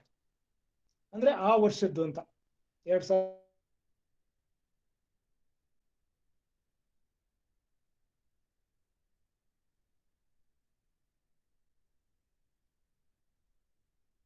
ಇನ್ಕಮ್ ಟ್ಯಾಕ್ಸ್ ಅಲ್ಲಿ ಯಾವ ರೀತಿ ಮೆನ್ಷನ್ ಮಾಡ್ತಾರಲ್ಲ ಅದೇ ರೀತಿ ಯಾವ ವರ್ಷ ಅಂತ ಅಂದ್ಬಿಟ್ಟು ಮೆನ್ಷನ್ ಮಾಡಿರ್ತಾರೆ. ಈ ರೆವಿನ್ಯೂ ಇಯರ್ ಯಾಕೆ ಹಂಗೆ 17 18 ಅಂತ ಯಾಕೆ ಬರೀತಾರೆ, ಎಲ್ಲಿಂದ ಶುರು ಆಗ್ತದೆ ಅಂದ್ರೆ ಇದು ವಿಚಾರ ಲ್ಯಾಂಡ್ ರೆವಿನ್ಯೂ ಆಕ್ಟ್ ಅಲ್ಲಿ ಇದೆ. ಈ ಲ್ಯಾಂಡ್ ರೆವಿನ್ಯೂ ಆಕ್ಟ್ ಅಲ್ಲಿ ರೆವಿನ್ಯೂ ಇಯರ್ ಯಾವತ್ತಿಂದ ಶುರು ಆಗುತ್ತೆ ಅಂದ್ರೆ 1/7 ಪ್ರತಿ ವರ್ಷದ 1ನೇ ತಾರೀಕಿನ ಜುಲೈ ತಿಂಗಳಿಂದ ಕಂದಾಯ ವರ್ಷ ಶುರುವಾಗುತ್ತೆ. ಅದಕ್ಕೋಸ್ಕರ 2017 18 ಅಂತ ಅಂದ್ಬಿಟ್ಟು ಮೆನ್ಷನ್ ಮಾಡಿರ್ತಾರೆ. ನೆಕ್ಸ್ಟ್ ಈ ಲ್ಯಾಂಡ್ ರಿಫಾರ್ಮ್ಸ್ ಆಕ್ಟ್ ಅಂತ ಅಂದ್ಬಿಟ್ಟಿದೆ. ಲ್ಯಾಂಡ್ ರಿಫಾರ್ಮ್ಸ್ ಆಕ್ಟ್ ಪ್ರಕಾರ ಸರ್ಕಾರಕ್ಕೆ ಹಿಂದೆ ಏನ್ ಮಾಡಿದ್ರು, 79AB ಅಂತ ಅಂದ್ಬಿಟ್ಟು 79AB ಅಂತ ಬುಕ್ ಮಾಡ್ತಾ ಇದ್ರು. 79AB ಅಂತಂದ್ರೆ ಇವಾಗ ಇಲ್ಲ, ಆ ಕಾನೂನ ತೆಗೆದುಹಾಕಿದ್ದಾರೆ. ಆದರೂ ಸಹ ಹೈಕೋರ್ಟ್ ಅಲ್ಲಿ ಪೆಂಡಿಂಗ್ ಇದೆ ಆ ವಿಚಾರ. 79AB ನ ಕ್ಯಾನ್ಸಲ್ ಸಂಪೂರ್ಣವಾಗಿ ರದ್ದುಪಡಿಸಬೇಕು ಬೇಡ ಅಂತ ಅಂದ್ಬಿಟ್ಟು ಹೈಕೋರ್ಟ್ ಅಲ್ಲಿ ಪೆಂಡಿಂಗ್ ಇದೆ. ಆ ಒಂದು ಕೇಸಿನಲ್ಲಿ ಏನ್ ಮಾಡಿದ್ದಾರೆ ಅಂತಂದ್ರೆ subject to result of writ petition ಅಂತ ಹೇಳ್ತಾರೆ. ಅದರಿಂದ ಅಗ್ರಿಕಲ್ಚರ್ ಪ್ರಾಪರ್ಟಿ ಪರ್ಚೇಸ್ ಮಾಡ್ಬೇಕಾದ್ರೆ ಕಾನ್ಶಿಯಸ್ ಆಗಿರ್ಬೇಕು. ಇನ್ ಕೇಸ್ ಮುಂದೆ ಹೈಕೋರ್ಟ್ನವರು ಕ್ಯಾನ್ಸಲ್ ಮಾಡಿಬಿಟ್ರು, 79AB ರದ್ದುಪಡಿಸಿದ್ದನ್ನ ತಪ್ಪು ಅಂತ ಮಾಡಿದಾದ್ರಲ್ಲಿ ಇನ್ ಕೇಸ್ ಟ್ರಾನ್ಸಾಕ್ಷನ್ ಇವೆಲ್ಲ ಆದಲ್ಲಿ ಮತ್ತೆ 79AB ಮತ್ತೆ ಬುಕ್ ಮಾಡ್ತಾರೆ. ಯಾರ ಮೇಲೆ? ಪರ್ಚೇಸರ್ ಮೇಲೆ. ಯಾಕೆಂದ್ರೆ ಆ 79AB ಪ್ರಕಾರ ಏನಂತಂದ್ರೆ 25 ಲಕ್ಷ ರೂಪಾಯಿ ಒಳಗೆ ಯಾವ್ದು ಇನ್ಕಮ್ ಇದೆಯೋ other than agriculture income 25 lakh ಒಳಗಿತ್ತು ಅಂದ್ರೆ ತೊಂದ್ರೆ ಇಲ್ಲ. ಮೇಲೆ ಇತ್ತು ಅಂತಂದ್ರೆ ಅವರು ಪರ್ಚೇಸ್ ಮಾಡಂಗಿಲ್ಲ. ಆ ಕಾನೂನು ಅದು ಪೂರ್ತಿ ತೀರ್ಮಾನ ಆಗ್ಬೇಕು, ಇನ್ನು ಪೆಂಡಿಂಗ್ ಇದೆ ಒಂದು ವಿಚಾರ. ನೆಕ್ಸ್ಟ್ ಈ ಅಪ್ರೂವ್ಡ್ ಲೇಔಟ್ ಅಂತಂದ್ರೆ ಎಲ್ಲಿಂದ ಬರ್ತದೆ, ಯಾರ್ಯಾರು ಅಪ್ರೂವ್ ಮಾಡ್ಬೋದು? ಫಸ್ಟ್ ಅದು it should be converted by the from agriculture land to non agriculture land. Agriculture land ಇಂದ ನಾನ್ ಅಗ್ರಿಕಲ್ಚರ್ ಲ್ಯಾಂಡ್ಗೆ ನಾವು ನೋಡ್ಬೇಕಾಗತ್ತೆ ಅದರಲ್ಲಿ ಇದು ಯಾವ ಉದ್ದೇಶಕ್ಕಾಗಿ ಕನ್ವರ್ಷನ್ ಆಗಿದೆ. ವಾಣಿಜ್ಯ ಉದ್ದೇಶಕ್ಕಾಗಿ ಕನ್ವರ್ಷನ್ ಆಗಿದೆಯೋ, ನಿವೇಶನ ಉದ್ದೇಶಕ್ಕಾಗಿ ಕನ್ವರ್ಷನ್ ಆಗಿದೆಯೋ, ಅಥವಾ ಬೇರೆ ಉದ್ದೇಶಕ್ಕಾಗಿ ಯಾವ್ದಾರೋ ಉದ್ದೇಶಕ್ಕಾಗಿ ಕನ್ವರ್ಷನ್ ಆಗಿದೆಯೋ, ಆ ಒಂದು ವಿಚಾರವನ್ನ ಅಪ್ರೂವ್ಡ್ ಲೇಔಟ್ ಅಲ್ಲಿ ಅಪ್ರೂವ್ಡ್ ಇದರಲ್ಲಿ ಆರ್ಡರ್ ಅಲ್ಲಿ ಇರ್ತದೆ, DC ಕನ್ವರ್ಷನ್ ಆರ್ಡರ್ ಅಲ್ಲಿ ಇರ್ತದೆ. ಆ ಅಪ್ರೂವ್ಡ್ ಈಗ ಇತ್ತೀಚೆಗೆ ಇನ್ನೊಂದು ಟ್ರೆಂಡ್ ಶುರುವಾಗಿರೋದು ಏನು ಬೆಂಗಳೂರಲ್ಲಿ ಅಂತಂದ್ರೆ DC ಅಪ್ರೂವಲ್ ಅಂತ ಹೇಳ್ತಾರೆ. DC ಅಪ್ರೂವಲ್ ಅಂದ್ಮೇಲೆ ಮುಗಿದು ಬಿಡ್ತಾ? DC ಅಪ್ರೂವಲ್ ಆದ ಕೂಡಲೇ ದಟ್ ಈಸ್ ನಾಟ್ ಫೈನಲ್. ಈ DC ಅಪ್ರೂವಲ್ ಆದ ನಂತರ ಬಹಳ ಕೆಲಸ ಇದಾವೆ. ಏನಂತಂದ್ರೆ ಅದು plan should be approved by the competent authority. ಅದರಲ್ಲಿ ಕಾಂಪಿಟೆಂಟ್ ಅಥಾರಿಟಿ ಅಂದ್ರೆ town and country planning act ಅಂತ ಇದೆ. ಆ town and country planning act ಪ್ರಕಾರ ಈ ಲೇಔಟ್ ಅಪ್ರೂವಲ್ ಆಗ್ಬೇಕಾಗತ್ತೆ. ಈ ಲೇಔಟ್ ಅಪ್ರೂವಲ್ ಆಗಿಲ್ಲ ಅಂತಂದ್ರೆ it is to be continue as a revenue site. ಆ ರೆವಿನ್ಯೂ ಸೈಟ್ಗೂ ಮತ್ತು ಅಪ್ರೂವ್ಡ್ ಲೇಔಟ್ಗೂ ಈ ಬೆಂಗಳೂರಲ್ಲಿ ಮಾತಾಡ್ತಾರೆ ಎ ಖಾತಾ ಬಿ ಖಾತಾ ಅಂತ. ಎ ಖಾತಾ ಅಂತಂದ್ರೆ ಏನಂದ್ರೆ, ಎ ಖಾತಾ ಅಂದ್ರೆ ನಾವೆಲ್ಲ ತಿಳ್ಕೊಬೇಕಾಗಿರೋದು ಏನಂತಂದ್ರೆ it is approved by the town and country planning act under BDA or BBMP. ಆದ್ರಿಂದ ಬಿ ಖಾತಾ ಅಂತಂದ್ರೆ ಏನಂತಂದ್ರೆ ಅಪ್ರೂವಲ್ ಆಗಿಲ್ಲ, ಪ್ಲಾನ್ ಅಪ್ರೂವಲ್ ಆಗಿಲ್ಲ, ಅದಕ್ಕೆ ಏನೂ ಇಲ್ಲ, ಸುಮ್ಮನೆ ಒಂದು ಅಂದಾಜು ಮೇಲೆ ಕಟ್ತಾರೆ. ಎ ಖಾತಾ ಒಳಗೆ ಟ್ಯಾಕ್ಸ್ ಪರ್ಪಸ್ಗೋಸ್ಕರ ಎ ಖಾತಾ ಬುಕ್ ಅಂತ ಮಾಡ್ಕೊಂಡಿದ್ದಾರೆ. ಬಿ ಖಾತಾ ಅಂದ್ರೆ ಅನ್ಆಥರೈಸ್ ಇರೋದು. ಬಿ ಖಾತಾ ಅಂದ್ರೆ ಅನ್ಆಥರೈಸ್ ಲೇಔಟ್, ಅನ್ಆಥರೈಸ್ ಕನ್ಸ್ಟ್ರಕ್ಷನ್ ಅಂತ. ಅದು ಟ್ಯಾಕ್ಸ್ ಕನ್ನಕ್ಕೋಸ್ಕರ ಮಾಡಿದ್ದಾರೆ. ಸರ್ಕಾರದವರು ಅಷ್ಟೇ, ಎಲ್ಲ ಜನಗಳಿಗೂ ಮಣ್ಣು ತಿನ್ನಿಸ್ತಾ ಇದ್ದಾರೆ. ಒಂದಾಯ್ತು. ನೆಕ್ಸ್ಟ್, ಈ town and country planning act ಅಲ್ಲಿ ಅಪ್ರೂವಲ್ ಆದ್ಮೇಲೆ ಫೈನಲ್ ಆಯ್ತಾ? ಇಲ್ಲ. ಪ್ಲಾನ್ ಅಪ್ರೂವಲ್ ಆದ ಕೂಡಲೇ ಫೈನಲ್ ಅಲ್ಲ. ಈ ಪ್ಲಾನ್ ಅಪ್ರೂವಲ್ ಅಲ್ಲಿ ಏನ್ ಮಾಡ್ತಾರೆ ಅಂತಂದ್ರೆ ಒಂದು ಕಂಡೀಷನ್ ಹಾಕಿರ್ತಾರೆ. ಏನ್ ಕಂಡೀಷನ್ ಅಂತಂದ್ರೆ, ಇಷ್ಟು ಸೈಟ್ ಅನ್ನ ಸಪೋಸ್ ಒಂದು 10 ಎಕರೆಯಲ್ಲಿ ಜಮೀನ್ ಲೇಔಟ್ ಮಾಡಿದ್ದಾರೆ ಅಂತ ತಿಳ್ಕೊಳ್ಳೋಣ. 10 ಎಕರೆಯಲ್ಲಿ ಅಂದಾಜು ಏನಂತಂದ್ರೆ 200 ಸೈಟ್ ಆಗ್ತದೆ ಅಂತ ತಿಳ್ಕೊಳ್ಳೋಣ. 10 ಎಕರೆಯಲ್ಲಿ ಆ 200 ಸೈಟ್ ಅಲ್ಲಿ first town and country plan approval ಮಾಡ್ಬೇಕಾದ್ರೆ 40% ಆಫ್ ದಿ ಅಪ್ರೂವ್ಡ್ ಸೈಟ್ ಅನ್ನ ರಿಲೀಸ್ ಮಾಡ್ತಾರೆ. ಆದ್ರಿಂದ ನಾವು ನೋಡ್ಕೋಬೇಕು ಆ ಪ್ಲಾನ್ ಅಲ್ಲಿ ಅಪ್ರೂವಲ್ ಅಲ್ಲಿ ರಿಲೀಸ್ ಆಗಿದೆಯಾ, ಸೈಟ್ ರಿಲೀಸ್ ಆಗಿದೆಯಾ ಅಥವಾ ಪೆಂಡಿಂಗ್ ಇದೆಯಾ. ಯಾಕೆ 40% ಫಸ್ಟ್ ಇದು ಮಾಡ್ತಾರೆ ಅಂತಂದ್ರೆ, ಆ ಕಾನೂನು ಪ್ರಕಾರ ಲೇಔಟ್ ಮಾಡೋನು ಪ್ರತಿಯೊಂದು ಸೌಲಭ್ಯನ ಒದಗಿಸ್ಬೇಕಾಗತ್ತೆ ಗ್ರಾಹಕರಿಗೆ. ಆ ಸೌಲಭ್ಯಗಳು ಯಾವ್ಯಾವು ಅಂತಂದ್ರೆ ನೀರು, ಒಳಚರಂಡಿ, ವಿದ್ಯುತ್ತು ಮತ್ತೆ ಇನ್ನಿತರ ವಿಚಾರಗಳು. ಅವ್ರು ಏನ್ ಕಂಡೀಷನ್ ಇರ್ತಾವಲ್ಲ ಆ ರೀತಿ ಅದನ್ನ ಮಾಡಬೇಕು. ಆ ರೀತಿ ಮಾಡದೇ ಇದ್ದಲ್ಲಿ ಏನ್ ಮಾಡ್ತಾರೆ, ಆ ಮುಂದೆ ಇನ್ನು 60 ಸೈಟ್ಗಳನ್ನ ಇಟ್ಕೊಂಡಿರ್ತಾರಲ್ಲ ಅವನ್ನ ರಿಲೀಸ್ ಮಾಡೋದಿಲ್ಲ. ಅವನ್ನ ರಿಲೀಸ್ ಮಾಡ್ಲಿಲ್ಲ ಅಂತಂದ್ರೆ ಏನಾಗ್ತದೆ, ಈ ಡೆವಲಪರ್ ಏನ್ ಮಾಡ್ತಾನೆ ಅಂದ್ರೆ ಅಡ್ಜಸ್ಟ್ ಮಾಡ್ಕೊಂಡ್ಬಿಡ್ತಾನೆ ಅಲ್ಲಿ ಲೋಕಲ್ ಅಥಾರಿಟಿ ಒಳಗೆ. ಲೋಕಲ್ ಅಥಾರಿಟಿ ಪಂಚಾಯತಿ ಅಥವಾ ನಗರಸಭೆ ಅಥವಾ ಯಾವ್ದು ಇರ್ತದಲ್ಲ ಅಡ್ಜಸ್ಟ್ ಮಾಡ್ಕೊಂಡ್ಬಿಟ್ಟು ಈ ನಂಬರ್ ಕೊಡಪ್ಪ ಅಂತ ಅಂದ್ಬಿಟ್ಟು ಆ ನಂಬರ್ ಕೊಟ್ಬಿಟ್ಟು ಮಾಡಿಸ್ಕೊಂಡ್ಬಿಡ್ತಾನೆ. ಅವಾಗ ಆ ಪ್ರಾಪರ್ಟಿಯನ್ನ ಮಾರಾಟ ಮಾಡಿರ್ತಾನೆ. ಅದಕ್ಕೋಸ್ಕರ ನಾವು ಅಪ್ರೂವ್ಡ್ ಪ್ಲಾನ್ ಅಲ್ಲಿ ಸೈಟ್ ರಿಲೀಸ್ ಆಗಿದೆಯೋ ಇಲ್ಲ ಅಂತ ಅಂದ್ಬಿಟ್ಟು ನಾವು ನೋಡ್ಕೋಬೇಕಾಗತ್ತೆ. ಆ ಸೈಟ್ ರಿಲೀಸ್ ಆದ ನಂತರ 40% ಬಿಟ್ಟ ನಂತರ ಸ್ಪಾಟ್ ಇನ್ಸ್ಪೆಕ್ಷನ್ ಮಾಡ್ತಾರೆ ಪ್ರತಿಯೊಂದು ಆ department, town and country planning ಆಕ್ಟ್ನವರು ಮತ್ತೆ ಸರ್ವೆ ಡಿಪಾರ್ಟ್ಮೆಂಟ್ನವರು, ಆಮೇಲೆ ಈ ಇವರು ಜಲ ಮಂಡಳಿಯವರು, ವಿದ್ಯುತ್ ಮಂಡಳಿಯವರು, ಪ್ರತಿಯೊಬ್ರು ಸಹ ನೋ ಅಬ್ಜೆಕ್ಷನ್ ಸರ್ಟಿಫಿಕೇಟ್ ಕೊಡ್ತಾರೆ. ಈ ರೀತಿ ಮಾಡಿದೆ ಅಂತ ಅಂದ್ಬಿಟ್ಟು ಆ ಸರ್ಟಿಫಿಕೇಟ್ ಅನ್ನ ಕೊಟ್ಟಿರ್ತಾರೆ. ಅವನ್ನೆಲ್ಲ ನಾವು ನೋಡ್ಕೋಬೇಕಾಗತ್ತೆ. ಅವಾಗ ಈ ರಿಲೀಸ್ ಆಗ್ಲಿದ ಸೈಟ್ ಇರ್ತಾವಲ್ಲ, it is to be consider as a revenue site because it is approved. If it is not approved by the competent authority, release ಆಗಿಲ್ಲ. ಆದ್ರಿಂದ ನಾವು ಅದನ್ನೆಲ್ಲ ವಿಚಾರಗಳನ್ನ ನೋಡ್ಕೋಬೇಕಾಗುತ್ತೆ. ನೆಕ್ಸ್ಟ್, ಈ ಬೆಂಗಳೂರಲ್ಲಿ ಬೆಂಗಳೂರು ನಗರ ಮತ್ತು ಗ್ರಾಮಾಂತರ ಇದೆ. ಬೆಂಗಳೂರು ನಗರಕ್ಕೆ BBMP ಇಂದ ಮತ್ತು BDA ಇಂದ ಪ್ಲಾನ್ ಅಪ್ರೂವಲ್ ಸಿಗುತ್ತೆ. Town and country planning act ಅಲ್ಲಿ ಅಲ್ಲಿಂದ ಸಿಗುತ್ತೆ. ನೆಕ್ಸ್ಟ್, ಈ ಬೆಂಗಳೂರು ಗ್ರಾಮಾಂತರದಲ್ಲಿ ಪ್ಲಾನ್ ಅಪ್ರೂವಲ್ ಯಾರು ಕೊಡ್ತಾರೆ ಅಂತಂದ್ರೆ ಬೈಯಪ್ಪ ಅಂತ ಇದೆ, Bengaluru international airport authority of India ಅಂತ ಇದೆ. ಬೈಯಪ್ಪ ಒಂದು ಕೊಡ್ತಾರೆ. Next STRR, satellite town ring ಅಂತ ಇದೆ, ಅವರು ಎಲ್ಲ ಅಪ್ರೂವಲ್ ಕೊಡ್ತಾರೆ. ಅವೆಲ್ಲ ಅಪ್ರೂವಲ್ ಕಾಪಿನೆಲ್ಲ ಪ್ರತಿಯೊಬ್ರು ನಾವೆಲ್ಲ ನೋಡ್ಕೋಬೇಕು. ಆ ಡಿಸ್ಕ್ರಿಪ್ಷನ್ ಅಲ್ಲಿ ಮೆನ್ಷನ್ ಮಾಡಬೇಕು, ಇಂಥವ್ರು ಸ್ಯಾಟಲೈಟ್ STR ಅಪ್ರೂವಲ್ ಕೊಟ್ಟಿದ್ದು, ಬೈಯಪ್ಪನವರು ಅಪ್ರೂವಲ್ ಕೊಟ್ಟಿದ್ದು, ಈ ನಂಬರು ಅಂತ ಅಂದ್ಬಿಟ್ಟು ಆ ಶೆಡ್ಯೂಲ್ ಒಳಗೆ ಮೆನ್ಷನ್ ಮಾಡಬೇಕು.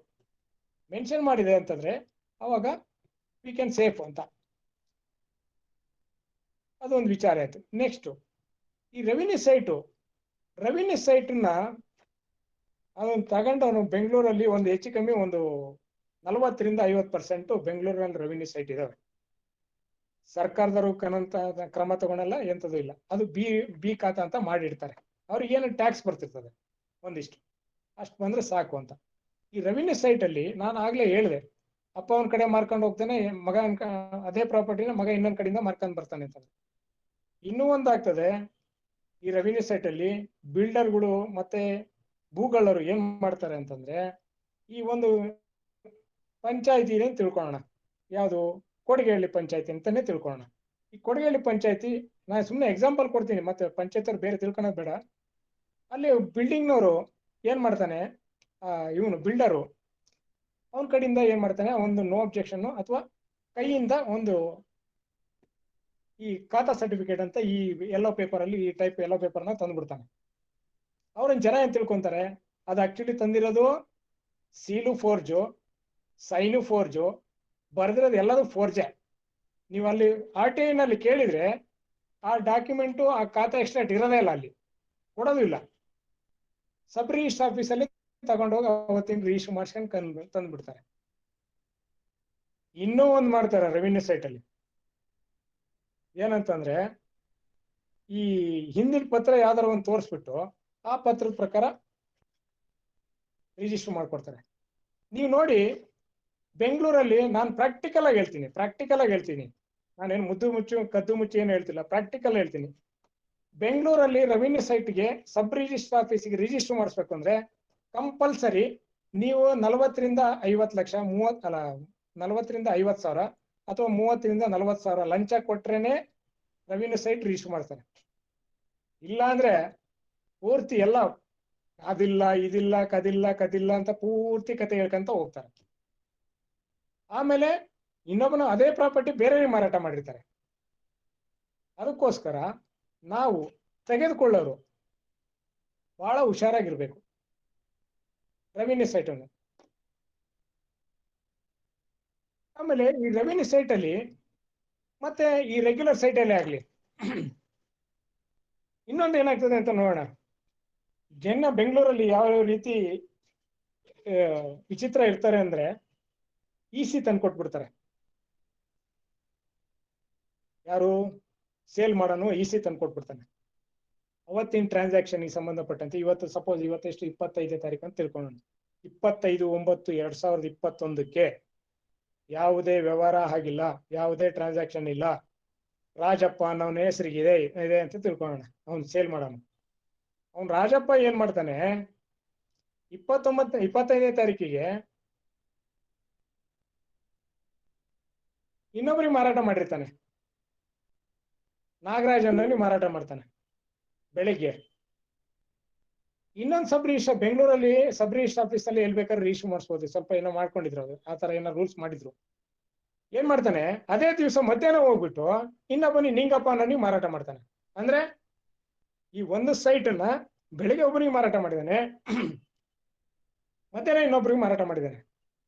ಆದ್ರಿಂದ ಪ್ರಾಪರ್ಟಿ ತಗೋಬೇಕಾದ್ರೆ ಮತ್ತೆ ಮೆನ್ಷನ್ ಮಾಡ್ಬೇಕಾದ್ರೆ ವಿ ಶುಡ್ ಟೇಕ್ ಕೇರ್. ಗ್ರಾಹಕರು ನಾವೇ ಆಗ್ಲಿ ನಾವು ಬಹಳ ಕೇರ್ ಆಗಿರ್ಬೇಕು. ಅದು ಒಂದು ವಿಚಾರ. ನೆಕ್ಸ್ಟ್, ಈ ಗ್ರಾಂಟೆಡ್ ಲ್ಯಾಂಡ್ ರಿಫಾರ್ಮ್ಸ್ ಆಕ್ಟ್ ಪ್ರಕಾರ ಗ್ರಾಂಟೆಡ್ ಲ್ಯಾಂಡ್ ಅಂತ ಇದೆ. ಈ ಗ್ರಾಂಟೆಡ್ ಲ್ಯಾಂಡ್ ಇರ್ತದೆ ಅಂತ ತಿಳ್ಕೊಳ್ಳೋಣ. ಈ ಸರ್ಕಾರದಿಂದ ಮಂಜೂರಾದ ಒಂದು ಕಾನೂನಿದೆ, ಅದು ಬಹಳ ಸಣ್ಣ ಕಾನೂನು, ಮಾತ್ರ ಎಫೆಕ್ಟ್ ಬಹಳ. ಈ ಒಂಥರ ಅಣುಬಾಂಬ್ ಇದ್ದಂಗದು. ಏನಂತಂದ್ರೆ SC/ST PTCL ಆಕ್ಟ್ ಅಂತ ಇದೆ. ಈ PTCL ಆಕ್ಟ್ ಅಲ್ಲಿ ಒಂದು ವೇಳೆ ಮಂಜೂರಾಗಿತ್ತು ಅಂದ್ರೆ ಜಮೀನು, ಅವನು SC/ST ಆಗಿದ್ದೇ ಆದಲ್ಲಿ ಅವನು ಮಾರಾಟ, ಸರ್ಕಾರದ ಪರ್ಮಿಷನ್ ಇಲ್ದಲೆ ಮಾರಾಟ ಮಾಡಂಗಿಲ್ಲ. ಒಂದು ವೇಳೆ ಮಾರಾಟ ಮಾಡಿದ್ರೆ ಅದು ಮತ್ತೆ ವಾಪಸ್ಸು ಯಾರು ಮಾರಾಟ ಮಾಡಿದನಲ್ಲ ಅವನಿಗೆ ವಾಪಸ್ಸು ಉಚಿತವಾಗಿ ಪುಕ್ಕಟೆಯಾಗಿ ವಾಪಸ್ ಹೋಗುತ್ತೆ. ಸಪೋಸ್ ಒಂದು 50 ಲಕ್ಷ ಕೊಟ್ಟು ತಗೊಂಡಿದ್ದ ಅಂತಂದ್ರೆ ಆ 50 ಲಕ್ಷ ದುಡ್ಡು ಹೋಯ್ತು, ಜಮೀನು ಹೋಯ್ತು. ಅದಕ್ಕೆ ಪ್ರತಿಯೊಂದು ದಾಖಲೆಗಳನ್ನ ನೋಡ್ಬೇಕು. ಆ ದಾಖಲೆನ ನೋಡ್ಬೇಕು ಅಂತಂದ್ರೆ ಏನೇನ್ ದಾಖಲೆ ನೋಡ್ಬೇಕು ಎಲ್ಲ ಲಿಸ್ಟ್ ಹೇಳ್ತೀನಿ ನಾನು, ಯಾವ ರೀತಿ ಮಾಡ್ಬೇಕು, ಯಾವ ಲಿಸ್ಟ್ ರೆವಿನ್ಯೂಗೆ ಯಾವ ಡಾಕ್ಯುಮೆಂಟ್ ಬೇಕು, ಇದಕ್ಕೆ ರೆವಿನ್ಯೂ ಸೈಟ್ಗಳು ಯಾವ ದಾಖಲೆ ಬೇಕು ಅಂತ ಅಂದ್ಬಿಟ್ಟು ಹೇಳ್ತೀನಿ. ಈಗ ಇತ್ತೀಚಿನ ಕಾನೂನು ಒಂದು PTCL ಆಕ್ಟ್ ಅಲ್ಲಿ ಬಂದಿದೆ, SC/ST ಆಕ್ಟ್ ಅಲ್ಲಿ. ಏನಂತಂದ್ರೆ ಕಾನೂನು ಬಂದಿದ್ದು 1/1/1979. ಸಪೋಸ್ 1935ನೇ ಇಸ್ವಿಯಲ್ಲಿ, 40ನೇ ಇಸ್ವಿಯಲ್ಲಿ, 50ನೇ ಇಸ್ವಿಯಲ್ಲಿ, 55ನೇ ಇಸ್ವಿಯಲ್ಲಿ ಮಂಜೂರಾಗಿದೆ ಅಂತ ತಿಳ್ಕೊಳ್ಳೋಣ. SC/STಗೆ 50ನೇ ಇಸ್ವಿಯಲ್ಲಿ ಮಂಜೂರಾಗಿದ್ದನ್ನ ಮಾರಾಟ ಮಾಡಿದಾನೆ ಅಂತಂದ್ರೆ 79ರಲ್ಲಿ ಕಾನೂನು ಬಂತು. ಅಲ್ಲಿಂದ 3 ವರ್ಷ, ಇತ್ತೀಚೆಗೆ ಇನ್ನೂ ಡೇಟ್ ಫಿಕ್ಸ್ ಮಾಡಿಲ್ಲ ಅದು ಕರೆಕ್ಟ್ ಆಗಿ, 3 ವರ್ಷ ಅಥವಾ ಒಂದ್ ಕಡೆ ಹೇಳ್ತಾರೆ, ಇನ್ನೊಂದ್ ಕಡೆ 10 ವರ್ಷ ಅಂತ ಹೇಳ್ತಾರೆ. ಅಷ್ಟ್ರ ಒಳಗೆ ಹಾಕಿದ್ದ ಅಂತಂದ್ರೆ ಆ ಎಂಟೈರ್ ಜಮೀನು ಮತ್ತೆ ವಾಪಸ್ ಹೋಗ್ತದೆ ಅವನಿಗೆ. ಆದ್ರಿಂದ ಆ ಒಂದು ಡಿಸ್ಕ್ರಿಪ್ಷನ್ ಒಳಗೆ ಬರಿಬೇಕು ಅಂದ್ರೆ, ಶೆಡ್ಯೂಲ್ ಅಲ್ಲಿ ಬರಿಬೇಕಾದ್ರೆ ಇವನ್ನೆಲ್ಲ ದಾಖಲೆಯನ್ನ ನೋಡ್ಬೇಕಾಗತ್ತೆ. ಇತ್ತೀಚೆಗೆ ಒಂದು ನಮ್ಮ ಹೈಕೋರ್ಟ್ನವ್ರು ಇನ್ನೊಂದು ಜಡ್ಜ್ಮೆಂಟ್ ಮಾಡಿದ್ದಾರೆ.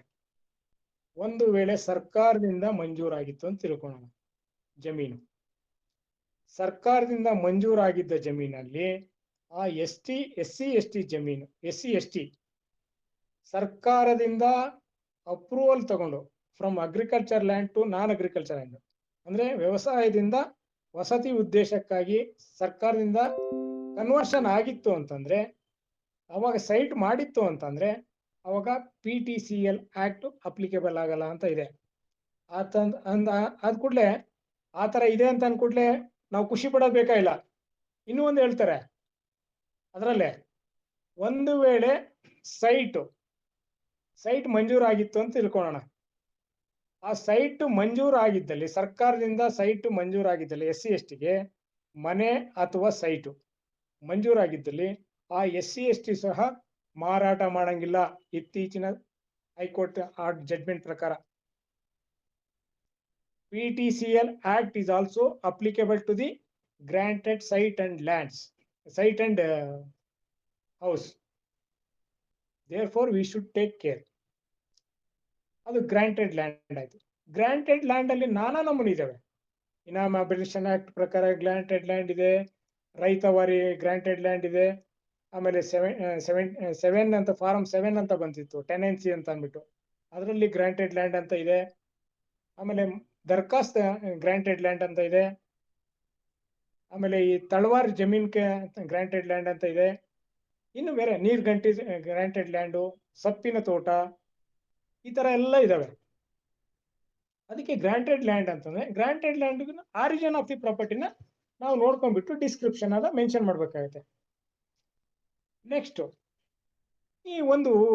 ಈ ನಾವು ಪತ್ರದಲ್ಲಿ, ಕ್ರಯ ಪತ್ರದಲ್ಲಿ ಮೆನ್ಷನ್ ಮಾಡ್ತೀವಿ ಸೇಲ್ ಅಂತಂದ್ರೆ. ಈ ಸೇಲ್ ಅಂತಂದ್ರೆ, ಕ್ರಯ ಅಂತಂದ್ರೆ ಎರಡು ಮೂರು ರೀತಿ ಇದೆ ಅಂತ ತಿಳ್ಕೊಳ್ಳೋಣ.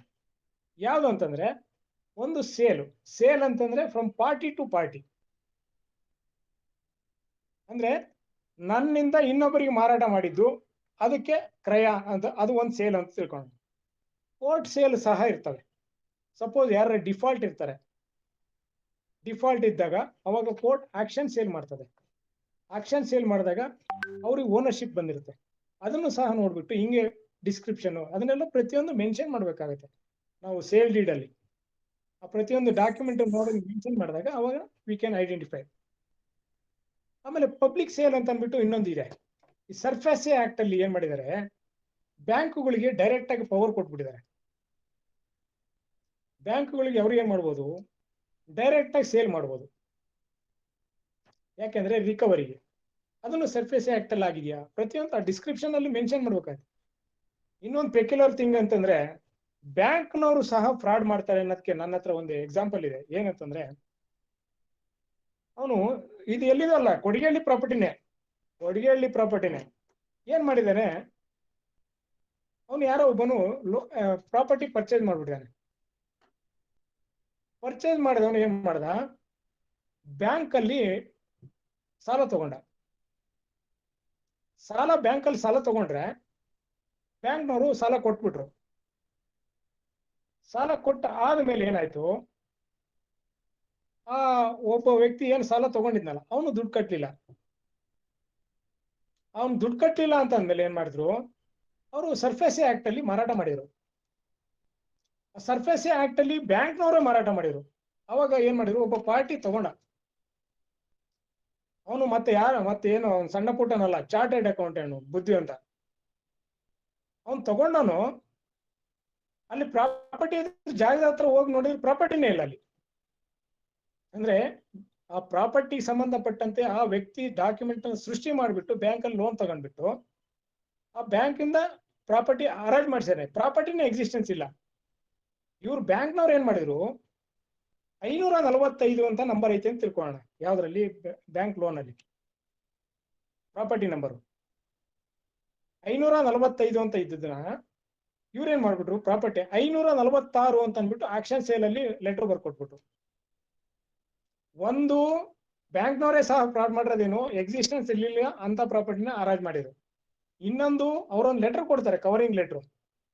ಏನಂತಂದ್ರೆ ಅಬ್ಸೆನ್ಸ್ ಒಳಗೆ, ನಮ್ಮ ಅಬ್ಸೆನ್ಸ್ ಒಳಗೆ ಸಬ್ ರಿಜಿಸ್ಟರ್ ಒಳಗೆ ರಿಜಿಸ್ಟರ್ ಮಾಡ್ಕೋಬಹುದು ಅಂತ.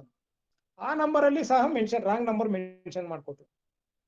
ಈ ಒಂದು ನಂಬರ್ ಹೆಚ್ಚು ಕಮ್ಮಿ ಆಗಿದ್ಕೆ ಆ ವ್ಯಕ್ತಿ ಪರ್ಚೇಸರ್ ಚಾರ್ಟೆಡ್ ಅಕೌಂಟೆಂಟು ಎಷ್ಟು ಅಂದ್ರೆ ಸುಮಾರು 8 ವರ್ಷಗಳ ಕಾಲ ಸತತವಾಗಿ ಓಡಾಟ ಮಾಡಿದ.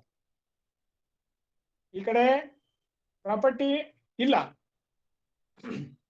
ಈ ಕಡೆ ಬ್ಯಾಂಕ್ನವರು ಮೋಸ ಮಾಡಿದ್ದಾರೆ.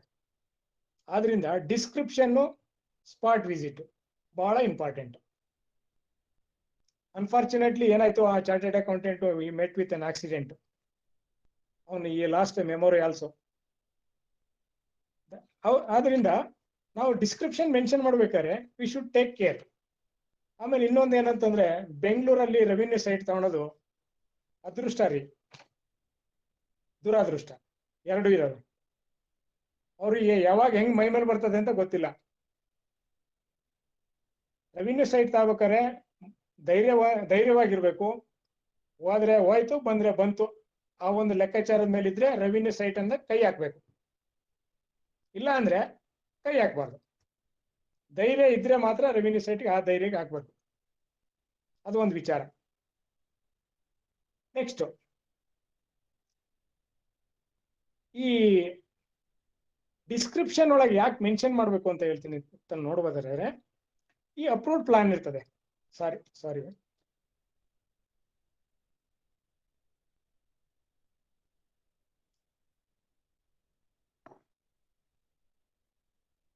ಅಪ್ರೂವ್ಡ್ ಪ್ಲಾನ್ ಇರ್ತದೆ. ಈ ಅಪ್ರೂವ್ಡ್ ಪ್ಲಾನ್ ಒಳಗೆ ಏನಾಗ್ತದೆ,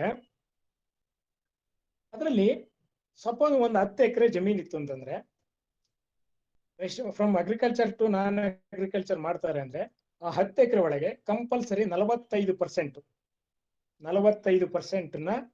ರಸ್ತೆಗೆ, ಸಿವಿಕ್ ಕಮ್ಯುನಿಟೀಸ್ ಅಂದ್ರೆ ಪಬ್ಲಿಕ್ ಅನುಕೂಲ ಆಗಂತದ್ದು ಸಿವಿಕ್ ಕಮ್ಯುನಿಟೀಸ್ ಏನಾದ್ರೂ ಆಗಿರ್ಬೋದು, ಆಫೀಸ್, ಗೌರ್ಮೆಂಟ್ ಆಫೀಸು ಅಥವಾ ಏನಾದ್ರು ಒಂದು ಸಿವಿಕ್ ಕಮ್ಯುನಿಟೀಸ್.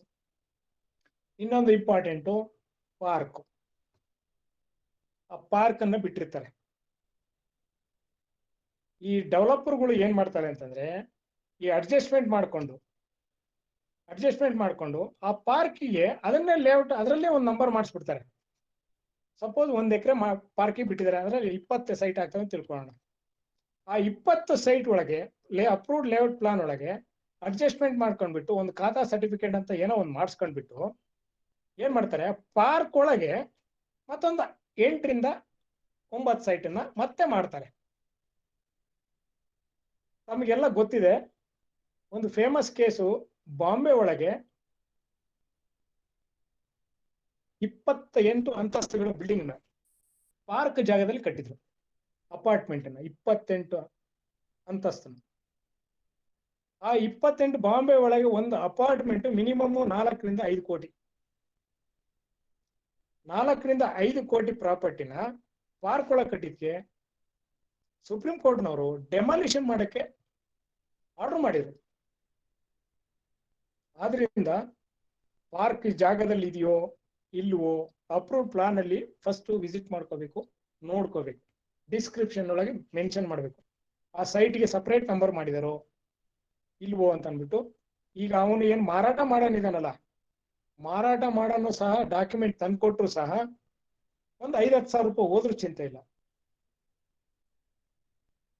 ನಾವು ಪರ್ಚೇಸ್ ಮಾಡೋರು ಮತ್ತೆ ಹೋಗ್ಬಿಟ್ಟು ಅದೇ ದಾಖಲೆಗಳನ್ನ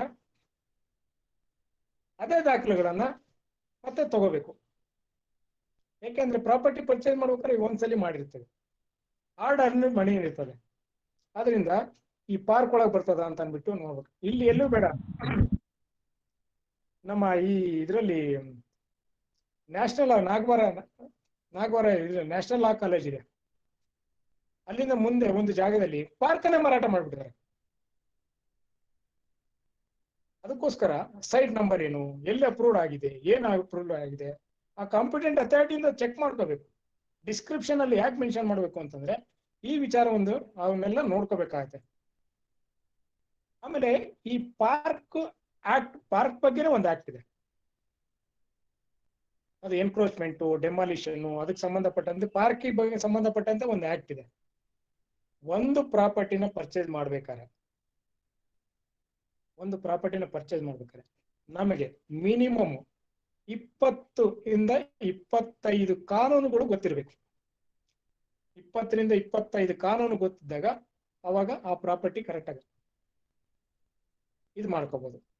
ಅದು ಒಂದು ವಿಚಾರ ಆಯ್ತು. ನೆಕ್ಸ್ಟ್ ಇದಕ್ಕೆ ಈ ಪಾರ್ಕಿಂಗ್ ಪ್ಲೇಸ್ ಅನ್ನೋದು ಸಂಬಂಧಪಟ್ಟಂತೆ ಇನ್ನೊಂದು ಏನ್ ಮಾಡ್ತಾರೆ ಅಂದ್ರೆ, ಈ ಪಕ್ಕದ ಮನೆಯವರು ಒತ್ತುವರಿ ಮಾಡ್ಬಿಟ್ಟು ಅಲ್ಲೊಂದು ಹೂ ತೋಟನೋ ತೋಟನೋ ಮಾಡಿರ್ತಾರೆ.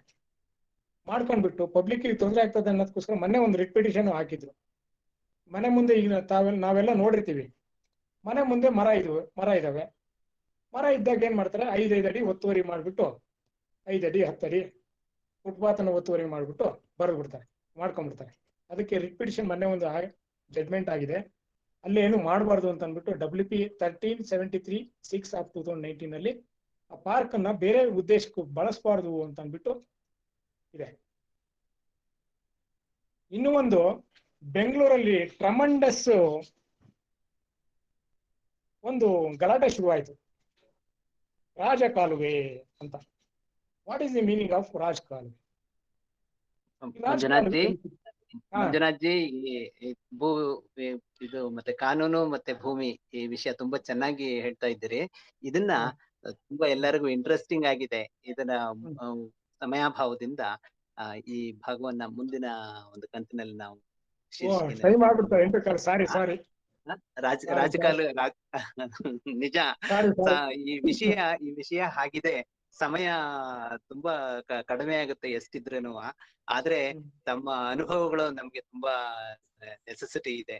ನಮ್ಮ ಎಲ್ಲ ಕಾರ್ಯಕರ್ತರಿಗೂ ಮತ್ತೆ ಇನ್ನ ಬಾಕಿ ಗ್ರಾಹಕರಿಗೆ ಈ ವಿಷಯಗಳನ್ನ ತಿಳಿಸೋದಕ್ಕೂ ಖಂಡಿತ ಸಮಯಾಭಾವ ಇರೋದ್ರಿಂದ ಸ್ವಲ್ಪ ದಯವಿಟ್ಟು ಇಲ್ಲ ನಮಗೂ ತುಂಬಾ ಈ ವಿಷಯ ಅನುಕೂಲ ಆಗ್ತಾ ಇದೆ, ಮತ್ತೆ ಆಸಕ್ತಿನೂ ಇದೆ ಇದನ್ನ ಕೇಳ್ಬೇಕು ಅಂತ. ಆದ್ರೆ ಕಾರಣ ನಿಮಿತ್ತ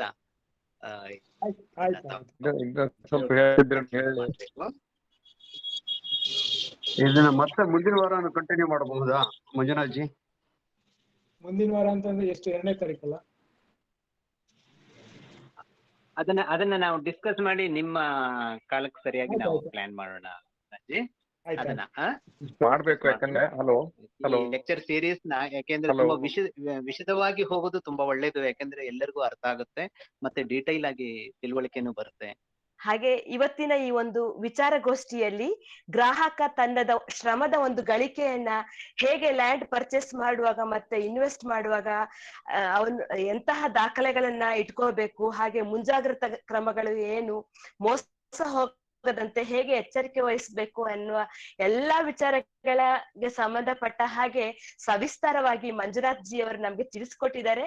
ಹಾಗೆ ನನ್ಗನ್ಸ್ತದೆ ನಮಗೂ ಎಲ್ರಿಗೂ ಅನುಭವಕ್ಕೆ ಬಂದಿದೆ, ಇದು ಬಹಳ ಒಂದು ಇಂಪಾರ್ಟೆಂಟ್ ವಿಚಾರ, ಆದ್ರೆ ಸಮಯದ ಅಭಾವ ಆಗಿದೆ.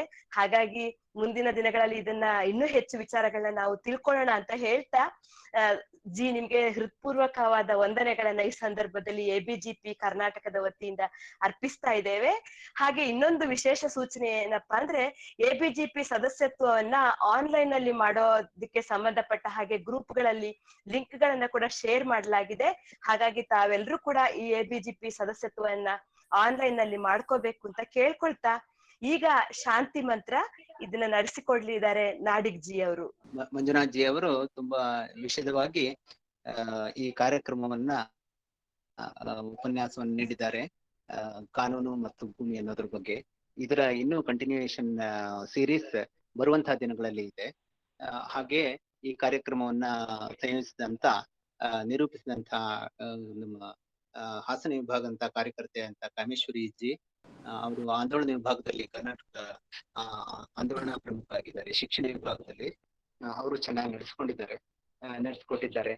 ಹೀಗೆ ನಾವು ಮುಂದಿನ ದಿನಗಳಲ್ಲಿ ಆದಷ್ಟು ಒಳ್ಳೊಳ್ಳೆ ವಿಷಯಗಳ ಮೇಲೆ ನಾವು ಆದಷ್ಟು ಕಾರ್ಯಕರ್ತರನ್ನ ಸೇರಿಸ್ಕೊಂಡು ಅವರಿಗೂ ಅನುಕೂಲ ಆಗೋ ಹಾಗೆ ಮಾಡ್ಕೊಂಡು ನಾವು ತಿಳ್ಕೊಳ್ತಾ ಮುಂದುವರಿಯೋಣ ಅಂತ ಆಶಿಸ್ತಾ ಈ ಕಾರ್ಯಕ್ರಮದ ಅಂತಿಮ ಘಟ್ಟವಾದಂತ ಶಾಂತಿ ಮಂತ್ರಕ್ಕೆ ಹೋಗೋಣ.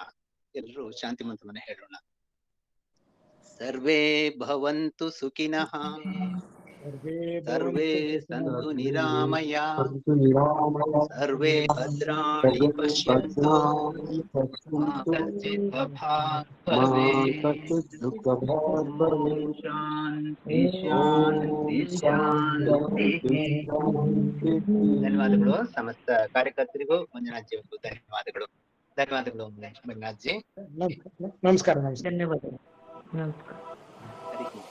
ಧನ್ಯವಾದಗಳು.